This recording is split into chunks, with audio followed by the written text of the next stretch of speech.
Hello everyone, welcome to IDLearn 360. So in this video, we are going to talk about Python. So I'm starting a new series of Python where you will learn about Python. We'll try some programs on Python and we'll see how it works. We will talk about the data structures here as well as we'll talk about the OOPS concept. So basically, we are going to cover all the basic topics required for a beginner to learn Python. So as my last video, this is also going to be a simple one, an easy one to understand. So just you have to follow what I'm going to do in the videos. Just follow each and every step. And trust me, it's going to be very simple and easy. So Python is a very simple and easy language. Just you have to understand, you have to see how it's working. Once you get familiar to that, then you'll find it very easy to do. So let's start with the very first thing to know what is Python and how it works. So always when you try something, ask this question, what it is and why we are doing this. So Python, the simplest answer you see is Python is a programming language, like a language used to talk to computers and tell them what to do. So usually if you talk about any programming language, it's just a programming language that talks with the computer and tells us what to do. So think of giving instruction to a robot in a way that's easy to understand. So basically, Python is a programming language that we use. We write codes and we give instructions. Basically, we write the codes in a structured language. Basically, we write the codes here and we ask the computer to perform the task based on the codes that we have written. Now, the second thing, why Python is so popular? Because it's simple and easy to read. Trust me, it's very simple and it's easy to read. Easy to read, like feel like writing in English. So you will see when you'll be using loops here, you'll be seeing that we are writing a statements just like we used to talk with the way we use in talking in that cases. So beginner friendly, great for people who are new to coding. So if you are doing coding for the first time, this is the best language to learn. You will find it very easy. In fact, easiest of all. Used everywhere. Like you can use it in websites, you can use it in games, AI, data science, automation apps, all of this. So that means Python is everywhere. So now the market is more about of AI, data science and all. So AI, machine learnings, this Python is used there. So without learning Python, you can't get into the AI and the machine learning. And you know, in this time, AI and machine learning is much in demand. A lot of people are like going for it. So that's why Python is popular. Python is easy to use. And first you need to know Python. Later you can switch to this AI and data science. Lots of support for this Python, huge community and thousands of free libraries to make your work easy. Yeah, this is the best point of Python is that here you have predefined libraries. So you have to do nothing. You have to just go through those libraries. You have to implement them and use them. That's all. So you have a lot of libraries available. Just you go, you use them, you implement them and just run it. So you don't have to buy the libraries. All are free, all are easy to use. Just you have to know that for which code you need which libraries. That's all. So these libraries, a lot of libraries are available in Python. Now let's understand how Python works. So think of Python like a translator between you and computer. So steps by step, you'll try to understand. So just I write a simple code that's hello world. So I write a code to print hello world. Now Python reads your code. Python goes through your instruction lines by line, just like reading a receipt. Python translate into something your computer can understand called machine code. So the language, the code that you have written, Python translate it for the computer to in machine code. Your computer executes it. It follows the instruction and does the task like showing hello world on the screen. Very simple. You write the code, Python translate into the machine code language, computer understand the machine code well, and now once computer understand it, it converts it into the instruction. Now behind the scene, Python use something called as interpreter. Now this is important. So it will be asked in interview that Python, what type of language it is. So you have to tell them that this is an interpreter. In basically here, interpreters are used in Python. So interpreter reads your line one by one at a time. So in case of interpreter, what happens? It reads the line one by one. Like first line it reads, it's right, it moves to the next line. It reads the second line. If it's right, it moves to the third line. In case if anything goes in the second line wrong, then the code will stop there itself. It will not move to the next line. So basically, interpreter reads each and every line and translate it and run it immediately. So basically here interpreter goes through line by line, it reads everything and then gives you output accordingly. So this is how Python works. Like in Python, you write a code, interpreter reads the code, and again, like later it's converted into machine code and computer prints it out or basically gives you the output. So here interpreter is the one that helps you to read the lines and basically it works faster. So that's all about the Python. In next video, we'll see the installation of Python and the we'll see the installation of basically IDE where we'll be writing the Python codes. We'll see all of that in our upcoming videos. That's all. Thank you.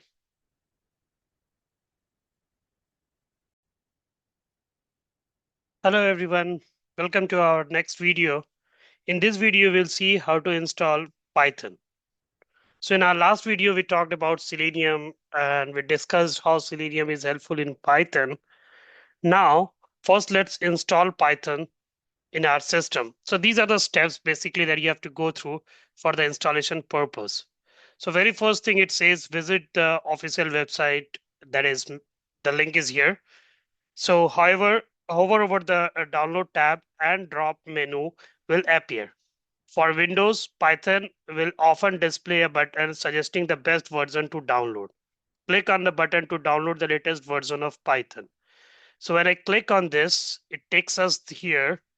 And in downloads, you see here, the second step is in downloads for Windows, it always suggests which is the latest version that you have to download. And for MacBook, when you click on MacBook, you have all the versions available. So you can take the version, whichever version you require. So right now, if you are doing for Windows, just click on Windows and you'll find the version here. So just when you click on this, you'll see the latest version is downloaded.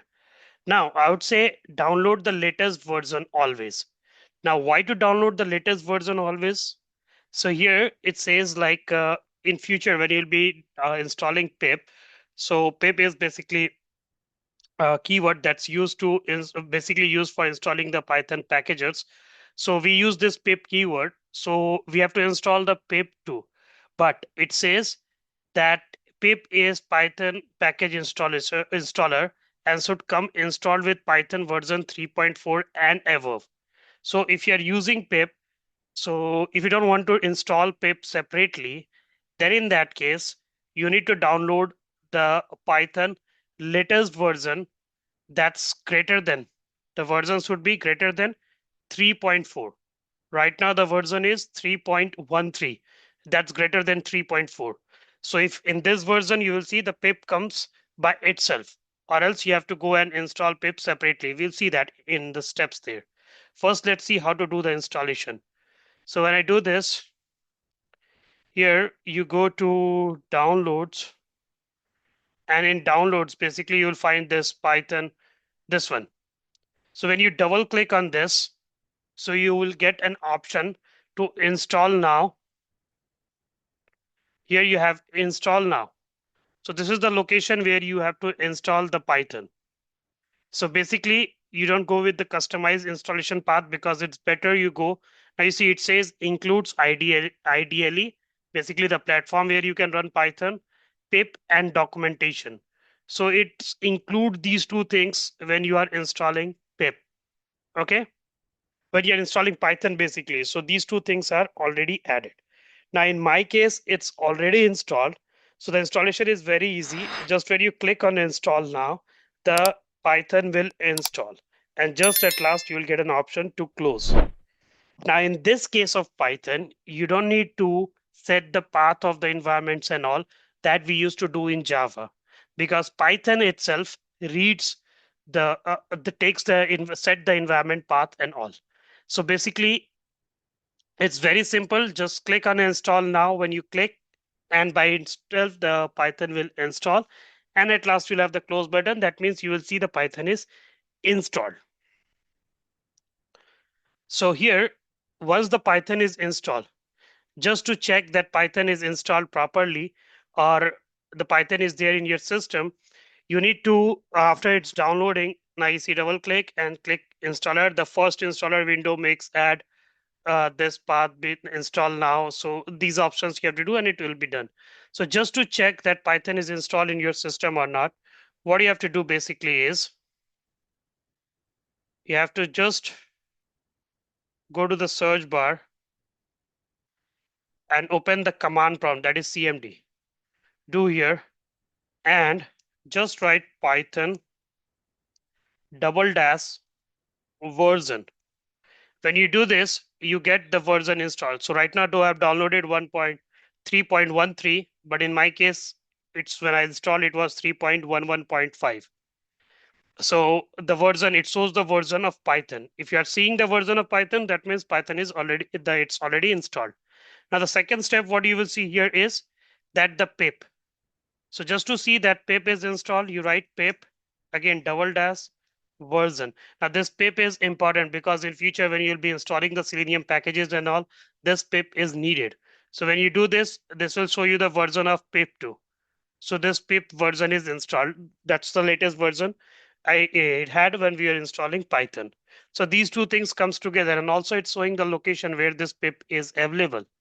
So this pip is needed basically. So without this pip, you'll found difficulty. So these are the steps that you need to know. Now, if in case the pip is not installed, then you can go with the fifth step number. That is update pip to ensure you have the latest version of pip. So you can upgrade using pip m pip install double dash upgrade pip. So but just by writing this command line, you can install pip. But in this case, when you're downloading Python and if you are using the latest version, then in that case, pip will be installed. And if you want to upgrade it, you can upgrade using this command line. So basically, you have to write these command lines to download just to check the version of Python downloaded as well as the pip version. So these are the simpler steps to download Python. You can download Python very easily. The download of Python is installation of Python is the most easiest one. So you have to do nothing, just you have to download it. Now, once the Python is installed, then we will see how to download a platform. Basically, in this case, we are going to use a PyCharm platform. So we'll see how to install and download PyCharm in our next video. So that's all in this video. Thank you.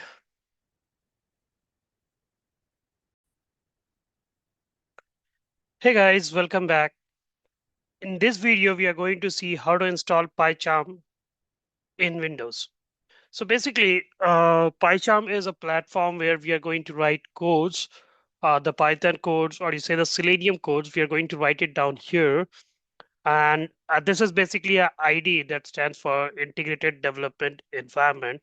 So it's basically a environment where you can run the codes, where you can write codes in Python. And the question is why I'm using PyCharm. That's one of the most important question, that why we go for PyCharm, why not for some other IDE? It's because in this PyCharm, what happens when you download PyCharm, you have built-in Python packages. So you don't need to go and manually add all the packages. But yeah, obviously when you'll be using Selenium, you'll be adding the Selenium package. But related to Python, you have most of the packages there. So you can easily import them and use them in your code. So PyCharm is supportable for Python mostly. It's built for the Python platforms. So let's start understanding how to install Python. Now again, these are the steps to install Python. So I'll go to the official website, choose the version to which to install. There are two editions. One is commodity, that is free. Other one is professional edition. So we'll go with the commodity one because that's easier, that's free, and we can and our work will be done by that version. So select the version and download. So what I'm going to do is I'll just click on this link and this straight away takes me to the download page. Now this is the professional version here, okay? So I scroll down and come to this community version. So I'll download this straight away. And let's wait for this to get downloaded. So it's downloading and it's heavy. Uh, so it's too much to download. So let's wait for this to download and then we will start the installation process.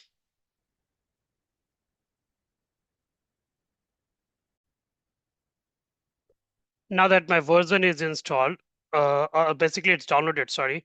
So I'll straight away go to this version here. I'll double click on this and just follow the steps that you will come across. So here it's trying to set up.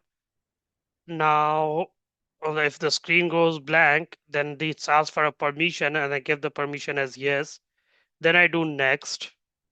Now you see, select the PyCharm Edison version that you want to uninstall.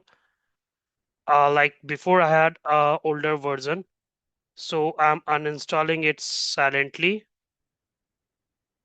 and setting and configuration will not get deleted. Now the new version, basically it's at this location. This is the space required. So I just do next.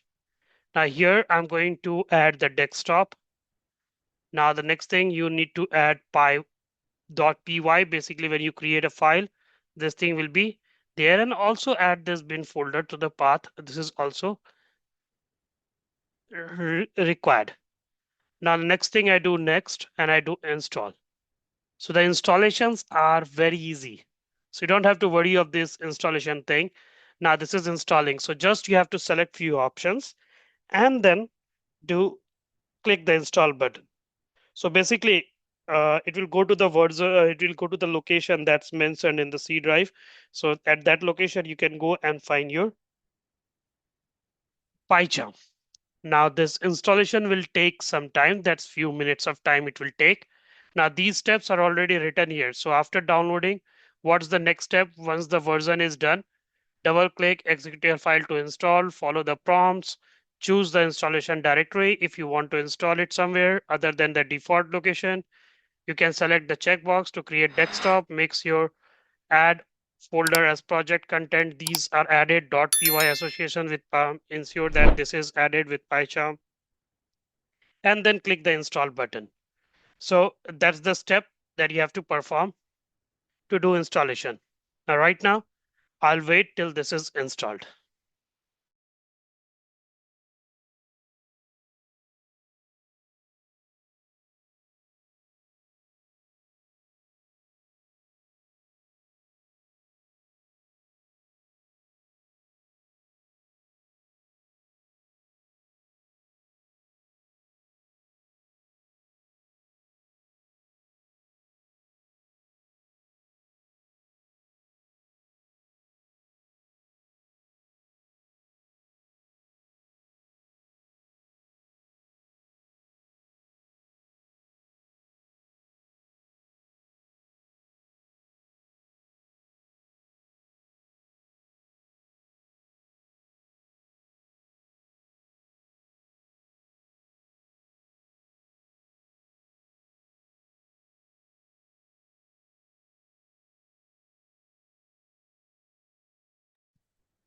Now that installation is done, like here it's asking to reboot now. If you want to reboot it, then you can just do that.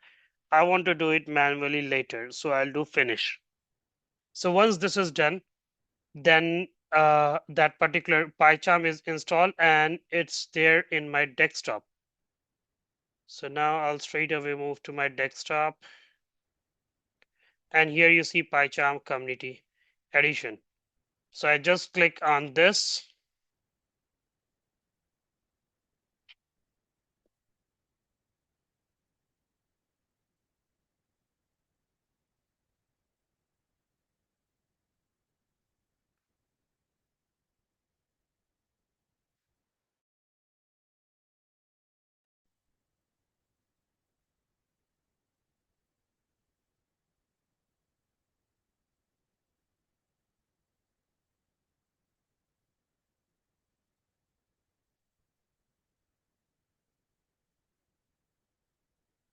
So it's asking for the setup again. Now I have few projects available from beforehand.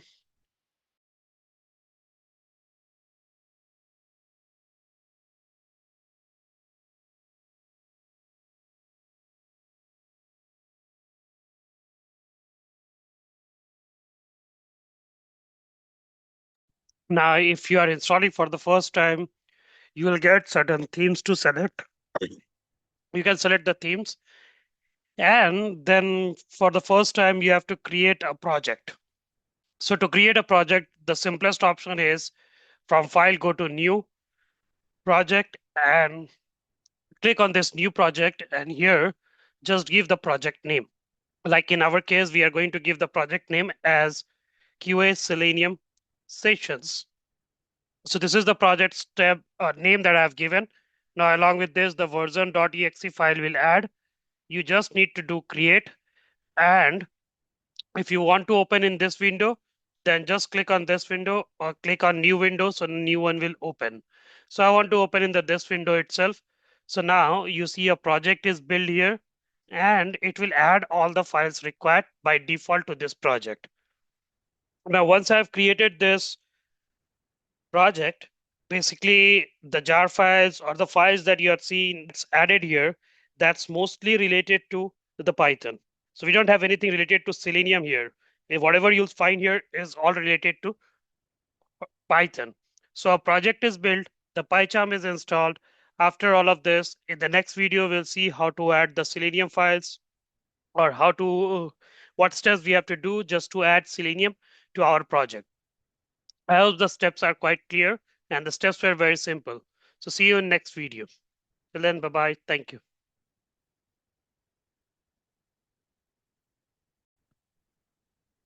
Hello, everyone. Welcome back. So in this video, we are going to talk about the print statement in Python. So basically the print statement, that's the first thing you need to know in Python, that how the print statement works. So first, let's talk about a little bit about the print statement. So print statement is usually used to display messages, number, or result on the screen. So as it goes with the name, like print is basically used to print the messages or number or whichever results we want to display on the screen, that print statement usually display. Print is a built-in function in Python. So whatever you put inside the parentheses, it shows on the screen. So I said you have a lot of libraries, you have a lot of built-in functions, we are going to use it. So print is a built-in function that's usually used in Python. So we have to just use this print statement and write the message inside it, and it will print it. So how it works, you can print the text, numbers, variables, and mathematical expressions too in Python using the print statement. Now we'll see example on all of this one by one. So where you will see how we are printing them all. So it's basically, you can print all of this number, like straight away a message, or you can print a name, or you can print a addition. So basically, if you want to print this, my name is John. So just you have to write in double quotes, my name is John, and it will print. When you write 10 plus 5, basically it's a mathematical expression. So here print does one thing is it do calculate and prints you the output as 15. And if you print in double quotes the name as, like this is a name, Alice. So if you want to print this, so just write hello comma name. So it will print hello Alice. So it will combine text and variable. Let's see this to an example. So here we have the project ready. So in this project, what we are going to do is, in this project, we are going to create a new Python file. So click on new Python file and name the file as print statement. Now the namings is completely dependent on you, what name you want to give. I'm just suggesting some names. It's your choice. You can give any name to the file. So when you write print statement dot, so py, this py is the extension that comes with every print statement. So if I write print statement dot py, so when you write dot py, basically dot py is the extension that comes along. Now let me write that. So when I write a print in double quotes, I write hello world. Straight away write this way. Now after doing this, to run this, just go to this green button on top, click, and you see it prints hello world. Now, the next thing,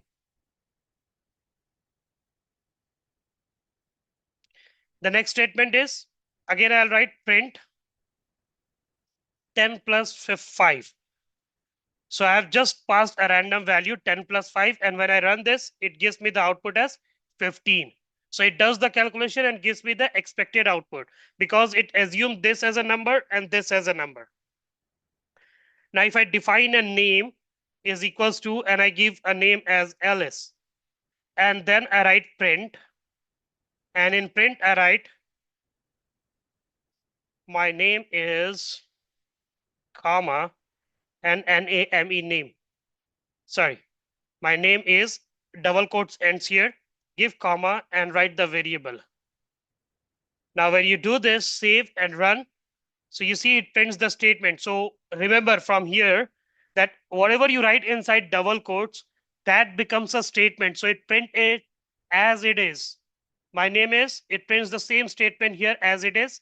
And the one that you have defined in variable, it attached or it's added to it. So it prints outside this way. My name is Alice. So that's how the print statement usually works. So this is a short example where you will see how the print statement is working.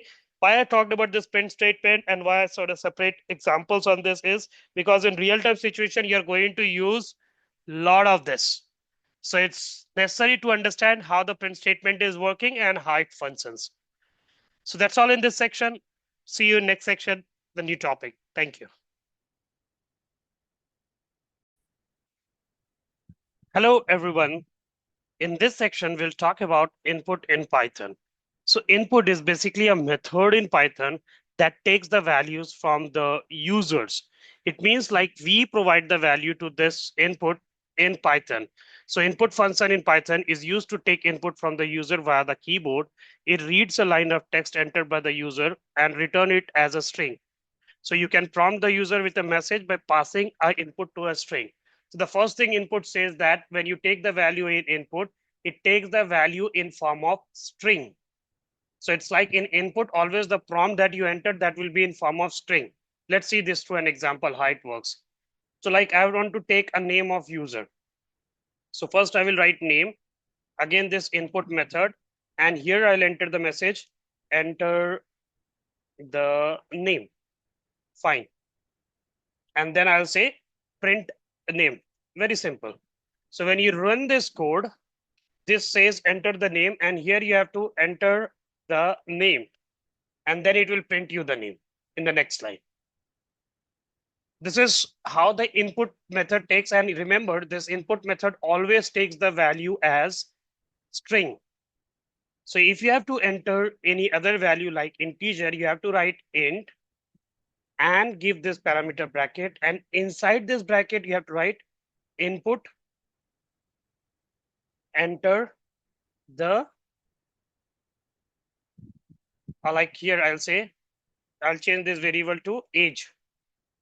So enter the age. Now though you have entered the age value, again I'll say print age, and also in next line I'll say print type of. This will tell you what type of what type of data is this age is. Type of will tell you type will tell you the type of data, what type of data this age is. So when I enter the age, when it asks for enter the age, first it will ask you enter the name. So I enter John. Then it's asked you to enter the age. When you enter the age, right now here the age will be in string form. But because I have written input outside the complete input statement, so if you have written int, so this integer will convert it into the int form. And when you will run this after this, you see it says it prints you the integer value, and it says class is int. That means it's a integer. That means age is an integer value. So remember, input method is used to enter the value from the user. And when you enter the value from the user, it's form of string. If you want to convert it to integer or any other form, you have to put int outside that input statement. So this is how the input statement works and functions. Whenever you will have a requirement where you have to take the input from the user, you will use this input method, and that's the use of input method. And don't forget to write the prompt message inside it. That's also compulsory. I hope the input concept is clear. That's all in this section. Thank you. Hello, everyone. In this section, we are going to talk about codes for data types in Python. So now, in the last example, we talked about the data type. So here we'll do a simple example where you'll see how we are writing the codes. So basically here, we'll write a numeric type and a string type and a Boolean type of code. So let's straight away move to the example here. So let's create a new file. As usual, we'll do write new, and I'll create a Python file and name it as data types. And now to store a integer value. Now in other cases, or you say in other languages, we used to write int a is equals to 10. This is how we used to define the value. But the best thing about Python is just take a variable, just take a random name, pass the value to it. So what happens here is the value stored is 10. So that goes to the integer value. So to print, again, just use the print statement, write integer value, give comma, and pass a. That's all. To store a float, take another variable and store the value. Again, use a print statement saying float value and just use comma and give b. So this will print you a float value. For a string, just pass a value as a name, like I'm passing as John, and write print name of person and pass this variable. Now talking about the Boolean value is logged. Again, I'm just giving a random name. So nothing to do with these names. You can give any name you like. True.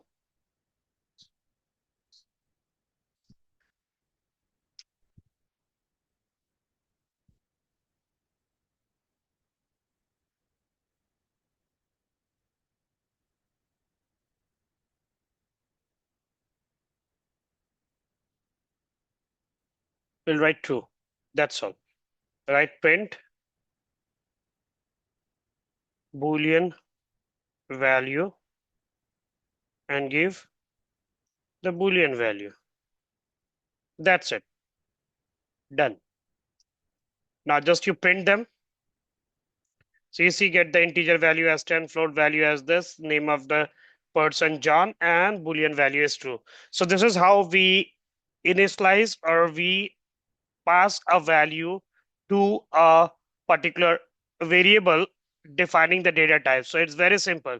You don't need to tell Python that which data type you are using. Python will identify it itself that, okay, I'm using this data type. Okay, this value you have passed. So this is the data type of this. So that's how the Python recognize the values. And this is how we pass the values of data types. Now the data structure, I said, I'll be doing it separately. Those lists by this list, set, tuple, those examples will be doing it separately. So we'll have a proper video where I'll explain you the complete concept and then we'll do examples accordingly. That's all in this section. Thank you. Hello, everyone. In this section, we'll talk about the typecasting in Python. Now, typecasting, basically, it means like we are changing the type of variable. So it's very simple. It's of two types. One is implicit casting, another one is explicit. So implicit, that's done automatically by Python. And how's that automatically? I'll let you know. So it's basically done automatically by Python, and explicit is we have to tell Python that please change this value to this form. So we have to pass that. So typecasting is a process of converting one data type to another in Python. So it's like if you talk about implicit typecasting, so it's like you have defined a value as a is equals to 5, b is equals to 2.0. So one is int, other one is float. Now, when you add these two values, that is one is integer, another one is float. Now here you don't need to tell Python that I am changing the type. That means after addition, it should print me a float value. it will give you the output as float value. So it's like it will add a decimal point 0 by itself. So that's what typecasting implicit means. It automatically identifies that, okay, it's typecasted. Let's print it in that way. Now, one thing that you'll find here is in the last line, this is important. Print type of result. And here I say type and I pass the variable. I'll do this practically. You'll get a better idea. So here it says output class float. So here Python says the result, what type of result it is. It's a float type. So if you want to know any type of your variable that you are using, that what type of variable is, that you have to use this keyword type. And in the parameters, you have to pass the variable, and that variable, the type of that variable will be printed in the console output. Now in explicit way, as I said, we have to manually convert one type to another using built-in functions. Like if I'm trying to convert a integer value or basically a float value to integer, so I have to mention int, and in the parameters, I have to pass the variable. So next time this value will be converted to int. So if it's a float value that will convert to int, you have to mention to which type you want to convert. Or an int value to float, you have to mention which type you have to convert. Again, same way, like here you see the best thing is that you can convert the numbers to string and string to numbers. So if you have mentioned any value in double quotes, that's basically a in form of integer, so that you can convert it into string. Or if you have a value in form of string, you can convert it into integer. Now we'll see all of this through an example. So let me create a new file and name this as typecasting. So the first example where I said a is equals to 5, that's an integer value, and b is equals to 3.0, that's a float value. Now in result, I'll say a plus b. So in next line, I'll first print the result, whatever the result is. Now I want to know the type of result, that what type it is. Basically, I want to know the type of this variable result. So I have to write print, and inside print, you'll write type, and in the parameters, you'll pass result. So when you pass this and you run this code, you see, you get here the output as 8.0, that is the result output, and it says float, class float. Now this class, what it means, I said before, that usually when we write a data type, we don't give the keywords for those data type. Reason behind is in Python, now this is a key point that you need to know, and when you'll be using in future, you should know this, that Python is a object-oriented programming language. That means everything is defined in class and object form. So the one that we were reading it as data type, so that data type in Python from beforehand is defined in form of class. So float is not a data type. Basically, data type is for the understanding that, okay, float is a data type, but it's a class type. That means this float value is defined as class in Python. It's defined from beforehand. It's not that we have defined it, but it's defined from beforehand, and it's class in Python. So basically, all the data types, that is int, float, all those are class in Python. So when you will write type and pass any variable, so the data types that what the type it prints, it will print in this from class and the name of that data type, whatever the name is. Now this is one thing. This is like how we go with the implicit weight. Now we talk about the explicit weight. So here again, I'm defining another variable as num is equals to, and pass a value as 10. Now I want to convert this to float. So I say num1 is equals to float, and in the bracket, you need to pass num. So right now, I want this integer value to convert it into the float form. So I'll write print, I'll write type, and in this type, I'll pass num1. So when I pass this num1 here, and now when you run this, so you see it says class as float. So num1, the value which was num, that I want to convert into float, and num was the integer value that was 10. that is converted into float. And when I print this, it says num1. Similarly, when I pass a name, and name value is basically, or if I pass in name, if I pass a value as 50. Now, because this, or I pass ID, okay? And if the ID is passed in form of string, so now here,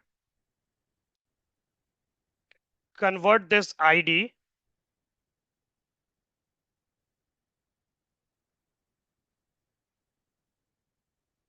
So now when you print this,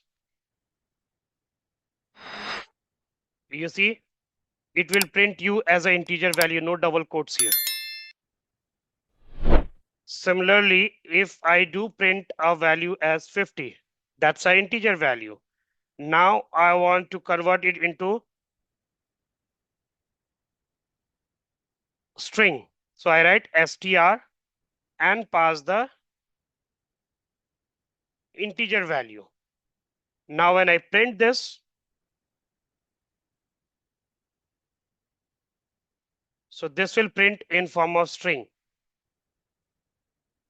This one, the ID value will convert it into form of string. So if you print the type of it,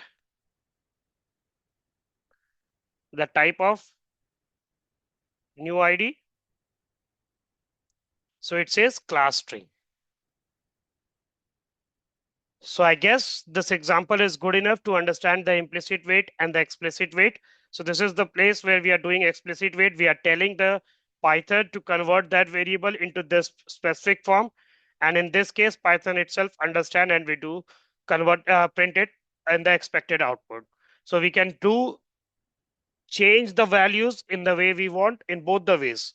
So we can we'll be using in both the ways in real time. So it's better to know about the both the situations. So that's about the typecasting. That's all in this video. Thank you.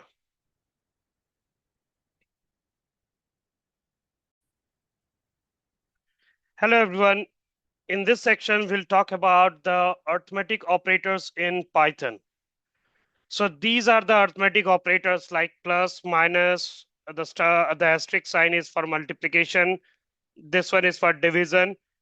Now, double forward slash is basically used to give the integer output only. Like if you divide 5 by 2, so the output will be 2.5. So if you do division, it will give you 2.5. But when you do float division, this will give you the output as 2. So that's the use of float division. This is something new that Python has introduced. This is not in different other languages. So float division is something that is brought into use by Python. Now modulus, again, it gives you the remainder value, and exponential, basically it gives you the exponential value. Let's try an example to understand this. So let's create a new file and name that file as Arithmetic Operator. Now I'll define A as 10 and I'll define B as 2. So simple. First I'll do sum A plus B. Great. Next one I'll do subtraction. So A minus B. Next one I'll do multiplication. That's A, this star sign that's called as asterisk. Done. Now I'll do division. That stands for 10 divided by 2. Now I'm going to do floor division. So that will be, sorry, here I have to pass A and B. Now, okay. In floor division, I'll do A forward slash B. So this will be for floor division. Now the next one will be for mod. A mod B. Great. After this, the last one, I guess, is exponential. That's A twice the star B.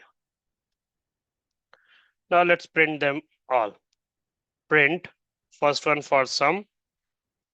Next print, that will be sub. Next print, that will be multi. That print, that will be div. Next print, that will be floor. Next print, mod mod. Next print, that will be explore. Let me run this code and let's go through the output one by one. So first one, I printed the sum that gives us 10 plus 2. Good. That's 10. Second one was subtraction. So it gets 10 minus 2. That's 8. Third one was multiplication. It gives 10 into 2 as 20. Now, when it comes to division, 2 divided by 10, usually everyone says it's 5. But when you are doing division, remember the output will always be in form of float. So if you are writing 5, it will be 5.0. That's how the output will be if you are doing division. So 10 divided by 2 is 5. But when you print the output in Python using division, it will give you the output in form of float. So these things, though it looks very simple, but in real time situations, you have to be good with this so that you know that what is the expected output, because this decimal, this integers, this may create a problem. So it's better you know what output it's giving you out. That's for multiplication, division. And when it comes to floor, you see the same output, but without decimal. So these two things you should know, and you should know the difference. These are though basic things, but maybe tricky sometimes. Mod 10 mod 2. So basically it gives you the remainder value. So when it's a number is completely divisible, you'll get the remainder value, that's 0. So this percentage sign basically stands for mod. So in technical terms, we don't use percentage, we say it's mod. So mod will always give you the remainder value that's left after doing division. So if the number was 11, and if you've done 11 mod 2, then the remainder would be 1. That's how the remainder works. Exponential, you see, a was 10, and when I do exponential 2, so it gives you the square root of that value.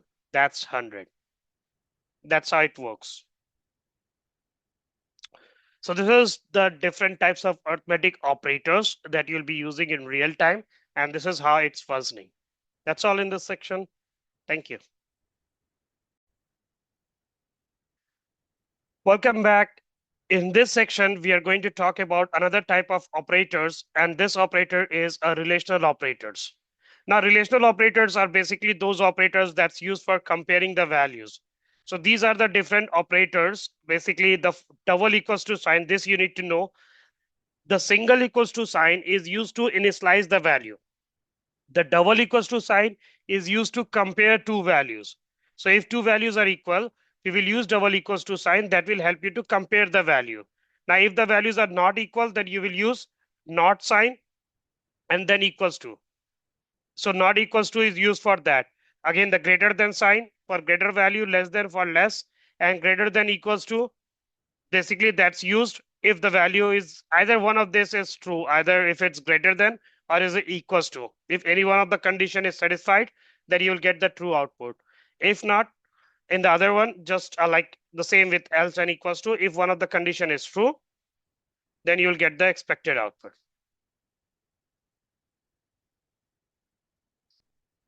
So let's write here as a relational operator. So as usual, I'll initialize the value as a is equals to 50 and b is equals to 30. Now let's write the print statement saying a double equals to sign. So when you write double equals to, so basically that's used for comparing. Again, we will write print a, the not sign, equals to b. print A greater than B, print A less than B, again print A greater than is equals to B, and print A less than equals to B. Now let's go for the output. So just let's run this. And when you run, let's go one by one. So A double equals to B. So the value of A is different. The value of B is different. So in no cases, this two will be equal. So that's why it gives false. Not equals to, obviously both A and B is not equals to. So you get the output as true. A is greater than B. Yeah, it is. So I get true. A is less than B. Yeah, it is. So it gets false. Now in this line, A greater than equals to B. So one of the condition is satisfying. That means the value of A is greater than B. So that means one of the condition is satisfying. So I get the value as true. Now in the last one, both the conditions are not satisfying. So in that case, we will get the output as false. So basically, these relational operators are used to compare the values. Once the values are compared, it gives you the expected output. That's how simple it is. So I guess this operator also looks simple, not much to discuss. This is how the operator works, and you'll be using it just to compare the values. And remember, the outputs will always be in form of Boolean. So that's all in this section. Thank you. Hello, everyone. In this section, we are going to talk about unary operators. This is the most simplest one, and you don't have to much go through it. So in unary operators is an operators that work with only one operand. And in Python, common unary operators are used to change the sign, get the identity, or negative negate a Boolean value. So basically, in unary operators, we have these three signs: plus, minus, not. Now you'd be thinking, what's the use of this? So I'll show you the use of this minus, plus, and not. It's very simple. Let's create a file here and name the file as unary operator. And let's take a value as 10 and the next value as a negative value, and C is equals to true. So let me print the first one. So in the first one, like if you want to see here, we are doing this one. So we are trying to print the first one. So in print, just I'll write plus A, that's just a message. And I say plus A. So obviously, if you add something, like if nothing is defined, obviously it's plus before that. So it works that way. So obviously it will print me the same value. But when it comes to the next one, that's minus B. And then there you do minus B. So now one that was negative, that will change into the positive. So B was minus 5, that will change to plus 5. Now comes the last one, that is not. So in not, now if you say not C, so what this will print, let's understand. Sorry, I forgot to give comma here. So the first one that was 10, I said plus A. So obviously it will print me the value as 10. The second one that was B is equals to minus 5. So it was a negative value. And when I said minus B, so that value converted to positive. And when I talk about not, so see this value of C was true. And when I say not C, so that value, the one that was true, changed into false. So that's how it looks like when you use not. So if a value that's true, and basically this is used in case of Boolean. So if a value is a Boolean value is there, it's like if it's true, so that will convert into false. That's what not does. So that's the uses of not, and that's how the not thing works. So this is the unary operator. I said it's very simple, and this is how it works. So this is all you need to know in this section. That's all. Thank you. Hello, everyone. In this section, we are going to talk about control flow in Python. Now we are slowly moving to the logical part where you'll be learning some keywords that will help you to build logic in future. So first, let's understand the control flows in Python. So control flow statements decide which direction the program should take based on the condition. This helps in making decision, repeating codes, and jumping between blocks of code. So it means like in control flow, we have these all options, like we can repeat the code, we can jump the blocks, and we can make decisions. So basically control flow, as it goes with the word, it controls the flow of code. Now types of control flow. So first one is conditional, second one is looping statement, and the next one is loop control statement. So these are the three statements. In conditional, we have if else, if else, that's called nested if. Looping statements, you have for and while. In loop control statements, you have break, continue, and pass. So these are the three sections in loop control section. So we have three statements: conditional, looping, and loop control statements. So first, for this conditional statement, the purpose is conditional statements allows you to execute certain blocks of code based on whether a conditional is true or false. This helps in making decisions. Now, how they work? If statement, if it checks if the condition is true, it executes the code within it. If it executes the code inside the if block. Else if statement that stands for else if. So in Python, instead of writing else if, we write elif. So it checks on another condition if previous statement was false. So if previous statement was false. Now else statement, this executes the code inside it if none of the previous conditions were true. So this executes the code inside it if none of the condition is true. So elif works in that case where if it checks another condition if previous statement was false, and else straight away it comes after if. So if condition is not true, straight away come to the else. And elif is like if statement is not true, then it will come to elif, or else straight away it will go to the else part. The next one, looping control. Loops are used to repeat a block of code multiple times. This is useful when you need to perform the same actions for number of times or until a condition is met. So looping, it's like when you are trying to print the output in a form of loop, we use loop statements.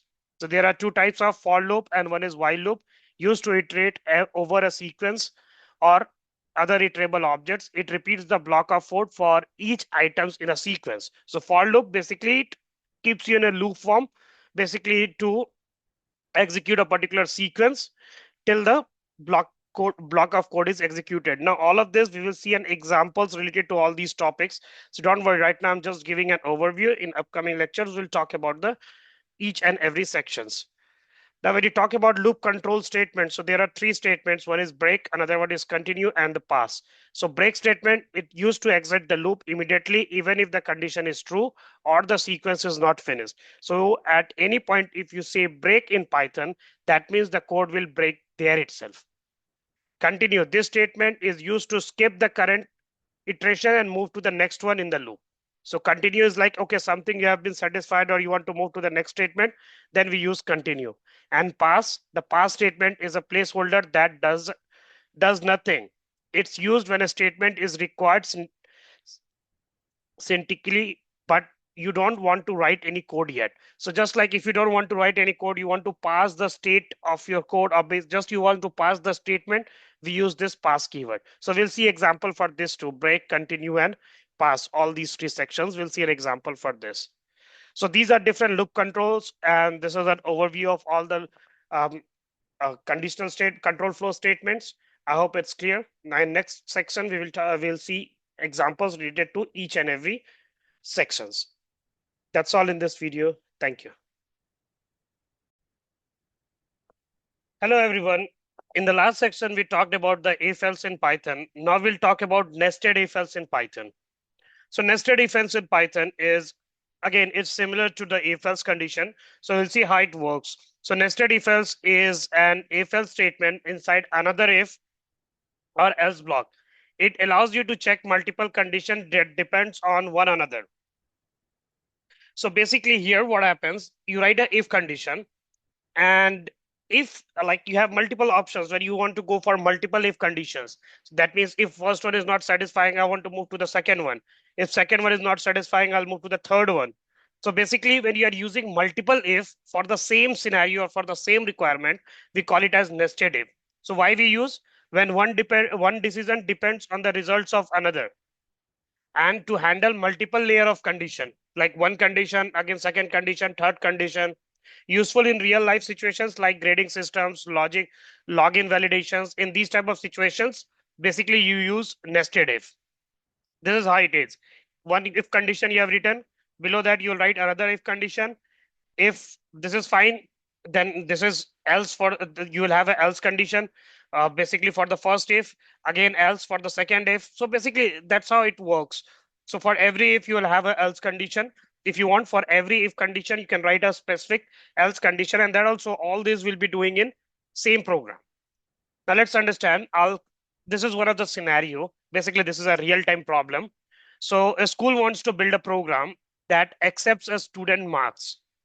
If the marks are greater or equal to 32, check if the marks are 90 or above, print excellent. That's one condition. Second condition, 60 to 89, print good. 30 to 59, print needs improvement. And if marks are less than 33, print fail. So now here you see in this situation, we are going through multiple scenarios. Like if someone gets 90, so it's like if I'm writing logic, I'm not writing for one person, I'm writing for all the students. So in that case, we have to keep in mind that which logics will satisfy in which situation. So here we need multi layers of conditions. And based on that condition, it will print you the output. So it's quite clear that, okay, in this range, print this output. In this range, print this output. In this range, print this output. So I guess it's quite clear that here we are looking for multiple conditions. So in this type of scenarios, how we'll execute, we'll see that. So let's create a new file and name it as nested if else. Cool. Now, as usual, I'll take marks is equals to, and I'll say int, and inside that, I'll take the input type, and I'll say enter your marks, and that's also between range 0 to 100. Cool. Now, if first condition, if marks greater than or is equals to 33, that's the first condition, because if something is less than 33, that means straight away you are failed. And now first condition is, first thing you should know, or the first condition that you'll be writing is the marks should be greater than 33. That's the first condition. Then only you will be allowed to enter this if conditions. So if this condition satisfied, then the second condition here is if marks greater than is equals to 90, then in that case, print excellent. Simple. If marks is greater than or is equals to 90. So above 90, if something comes, that means excellent. That's the first condition. Now we'll write the second condition. So again, you see when I'm writing the second condition, I'm bringing my mouse just in straight to this if condition, because this is the bigger outer if condition. That's called nested. Inside if, another if. And again, inside one if, again, I'm going to write another if. And this will be elif. So here, when we write nested if, then we use elif keyword. Now here I'll say if marks is greater than or is equals to 60. Then in this case, print good. So in this range, it will print good. Now this elif ends here. Now, what about if you get something in between 30 and 60? So there was one scenario where it says that if you get something between 30 to 59, it says print improvement. So if a number comes between 33 and 60, so straight away it will print. Now, if both the conditions are not satisfying, so straight away it will come to the else part and print you need improvement. If you'll go step by step, you'll get a better idea what I'm doing exactly. So here, now what about if someone enters a value less than 33? So obviously this condition will fail here itself. If a marks is less than 33 or is less than 33, so obviously this if condition will ends here itself. So in that case, I will write a separate else condition saying that print fail. So no need to check these conditions, because if this condition is not satisfying, straight away stop there itself. No need to come to this else if and no need to come to this if and else. So straight away it will print fail. If this is satisfying, it will come to this part. It looks, if this condition is true, then fine, it will print you that output. If this condition is true, it will print you this output. If the else condition is true, it will print you this output. So basically here in nested if, we have to plan how the if statement will go. And you know that if you have written a if condition first, inside a if condition, if you're writing another if condition, then you write elif, and you can write else for every if condition. So for this if condition, I have written a separate else. For these two if conditions, I've written a separate else. So the else goes with the if condition. So this is how the nested if works. And I hope if you go through this program step by step, you'll find it very easy. Now, if I enter 33 or I enter 32, straight away says fail. Let me run this code again and let me enter 92. Excellent. Again, let me enter 67. Good. And again, let me enter the last one, that is 44. Needs improvement. So this is how, when you see your grades, this is how the logic is written and this is how it's calculated. So basically, this is how basically a grade systems are done, a program for grade system. And here in this type of scenarios, else if is needed. So I hope it's quite clear that in which type of scenario else if is needed and in which type of scenario if condition is needed. So both the things are clear. That's all in this video. In next video, we'll talk about the another statement. Bye-bye. Thank you. Hello, everyone. Welcome back. In this video, we are going to talk about the switch case in Python. So the switch case, basically what this switch case does is, in other languages, we call it as switch case that choose one action from multiple actions on the values of variable. But here, the switch case is, in case of Python, the switch case, that keyword is changed with the match keyword.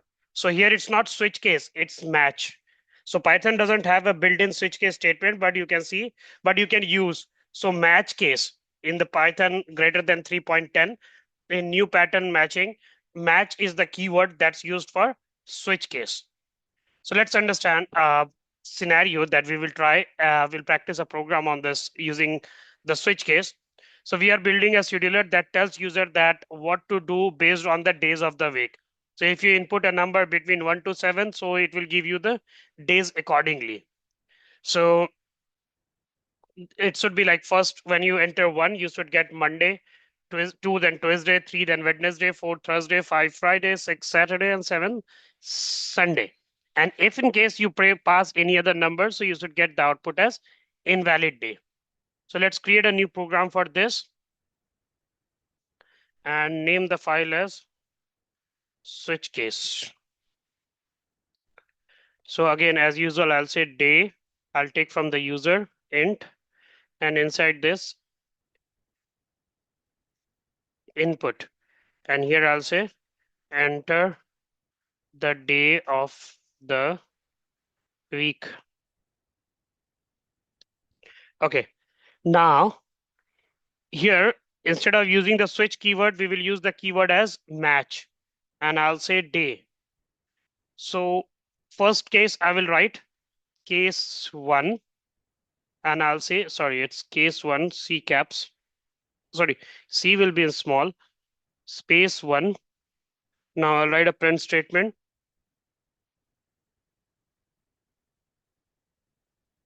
And I'll write a message as Sunday. I guess what was the first one was Monday. So I'll say Monday.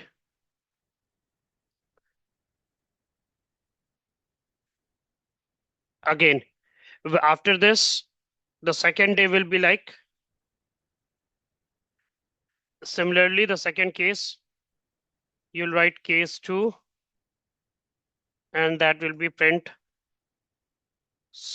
Tuesday.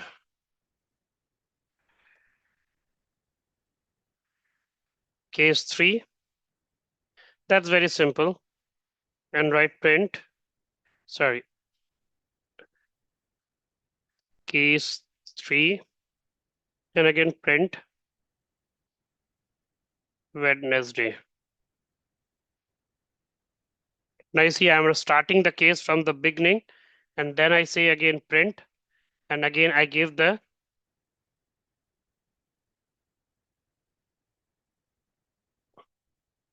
name of the week. Case 5, just I'm printing the days. Case 6, print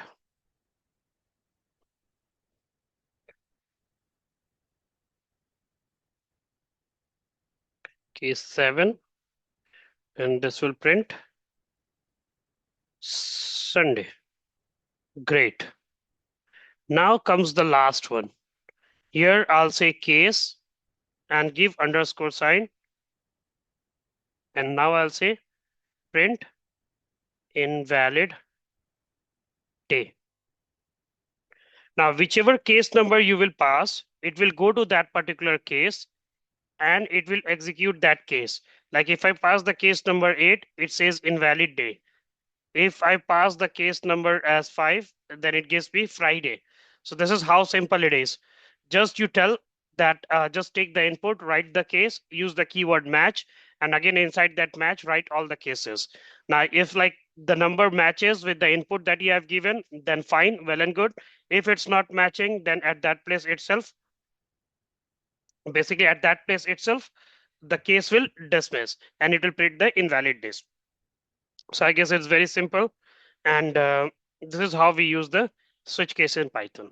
That's all in this section. Thank you. In this video, we are going to talk about the for loop in Python. Now, looping is one of the most important section, I would say, in the coding perspective. So you need to know how the loops work. So talking about the for loop, it's used to iterate items in a sequence, such as list, tuple, string, or range of number. So we have not talked about this list, tuples, and string. So we'll be talking in the upcoming videos. But here, in case of loop, loop executes when the values are changing in sequence. Like if you are trying to increase the value in a sequence that is +1, so the loop will work in that case.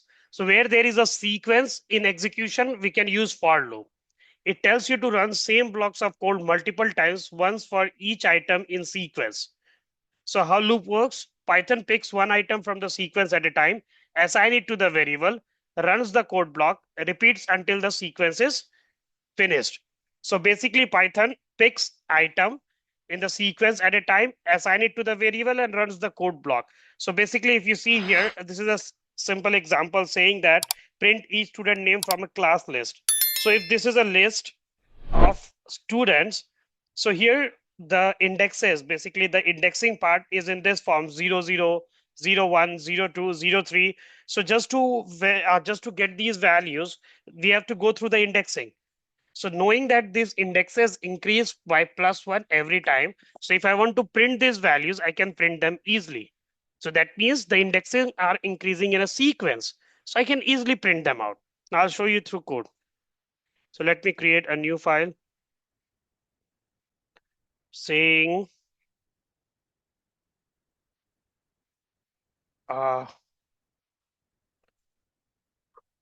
this one will be like for loop.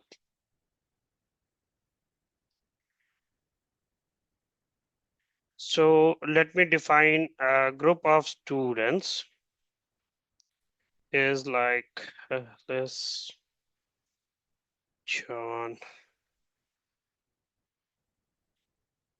Charlie,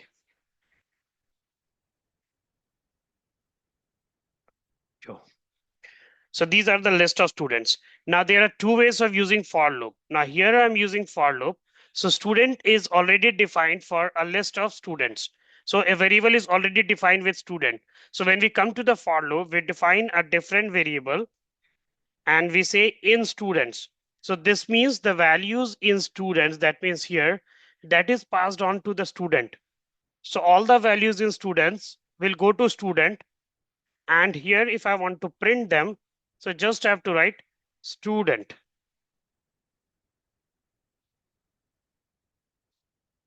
And when you run, you see you get all the values in the student.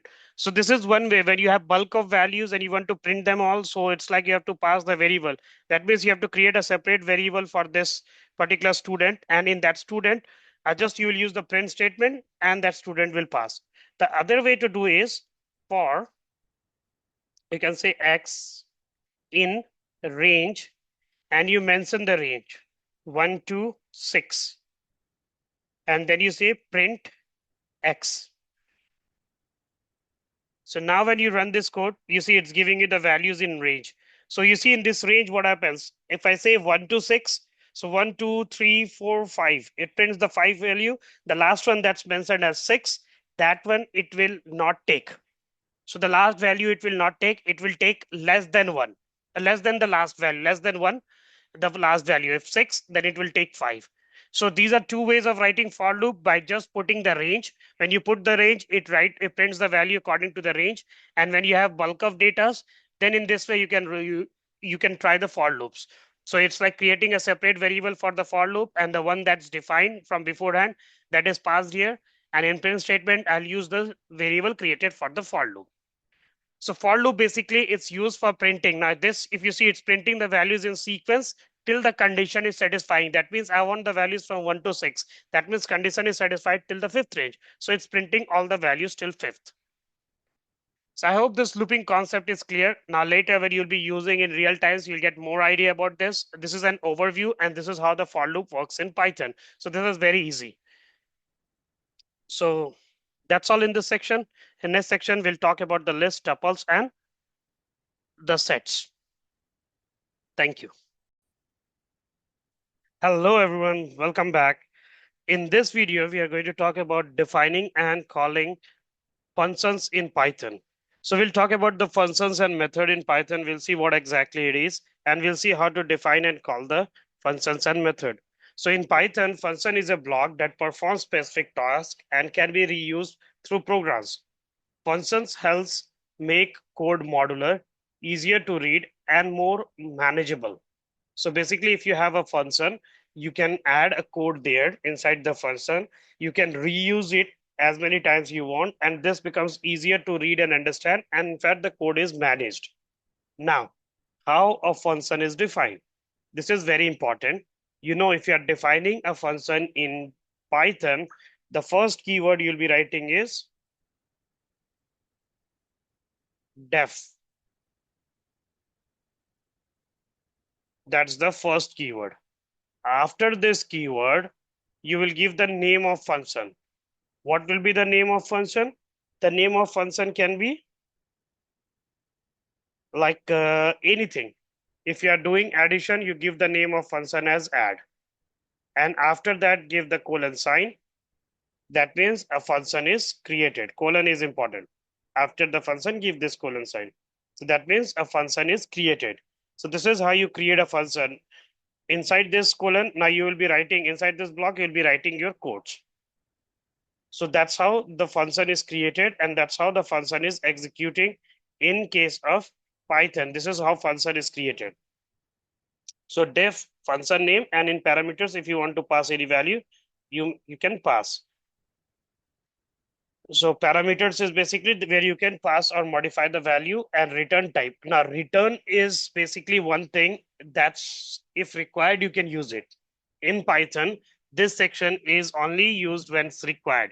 Like you see def, you have given the function name, and in the parameters you have written a comma b. So this a comma b, this function add number will take this value a and b.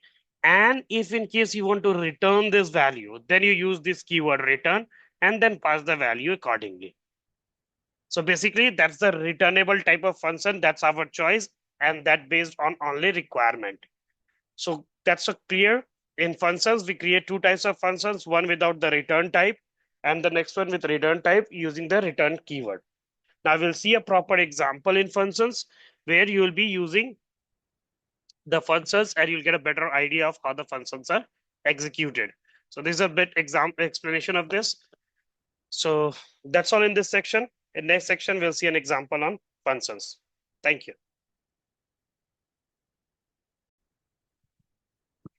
Hello, everyone. Welcome back. In this video, we'll see how to create methods and how to define the global and local variables and how to execute them. So global variables are the variables that's declared outside of function and can be accessed from any part of the program. So something that's defined outside the variable and that can be accessed from anywhere is called as global variable, and local variables are the variables that's declared inside a function and are only accessible within the function. So that's the difference between local and global variable. So here is one of the scenario that we will try. That is, in this scenario, we have a global variable total balance representing the bank total money. Each user has their own balance, which is landed with a function as a local variable. The user deposit withdraw will affect the balance, while the global total balance can be modified directly or indirectly using functions. So in short, I'll tell you, we are creating a bank system where we are trying to perform this withdraw, deposit, and uh, with display methods, and then we will execute the code accordingly. So here I'll create new file and name the file as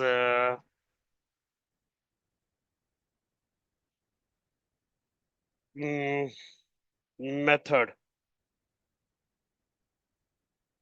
So here, first thing is I'll define a variable like account balance is equals to 5,000 I give. Now I'll create a method. I'll name the method as def. First one is deposit.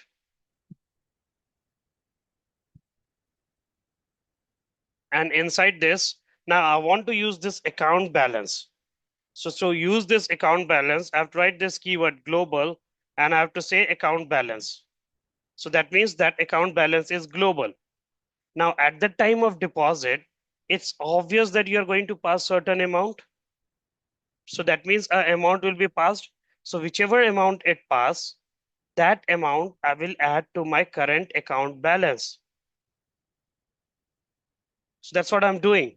This is my account balance and I'm trying to define. So if you want to make a variable global, you have to define it as global. You have to use this keyword global. Now to this particular balance, I'm adding my current balance. So when you call this deposit method, this value is passed to this method and account balance plus amount. That means I'm adding the balance. This is the first method. Similarly, I'll create another method called as withdraw. Now, in case of withdraw, again, you will withdraw some amount. So that's why I'm passing a value in parameter. Now, again, I'll say global account balance. And now at this time in account balance, I'll try to withdraw. I'll pass the amount that I want to withdraw. That's one thing. So it's similar. Again, I created a method with using def keyword, gave a name, I did amount. I again said global account and account balance plus amount or minus amount. Now here I will print a message saying the balance after the deposit. And this one will be like, I can pass here as account balance. Similarly here in this method, I'll write print the balance after the withdraw.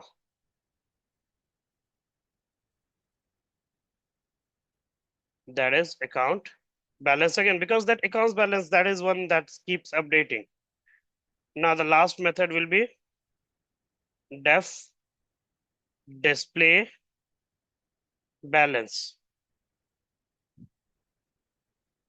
So to display balance, now what I'm going to do is I will return a value here. So whichever value I want to display, so whatever my account balance will be, I'll be displaying. So I'm using a return type here. So I use return and I return account balance. This, when I'll call this method, this will return some value. Now how you will call these methods? Very simple. Just write the method name and pass some amount because that particular method needs some amount. If you want to do withdraw, just write the method name and pass some value to withdraw. and at last it will say display balance. Just call that method. I run. First the balance was 5,000. So I pass 3,000, that becomes 8,000. Again, the balance after the withdraw, it becomes 6,000. That is basically after withdraw of 2,000, that's 8,000. It becomes 2,000 is subtracted, so it becomes 6,000. Now the thing is, when I'm going to display the balance, I'm not getting the display balance because this display balance returns some value. So here it write display the balance.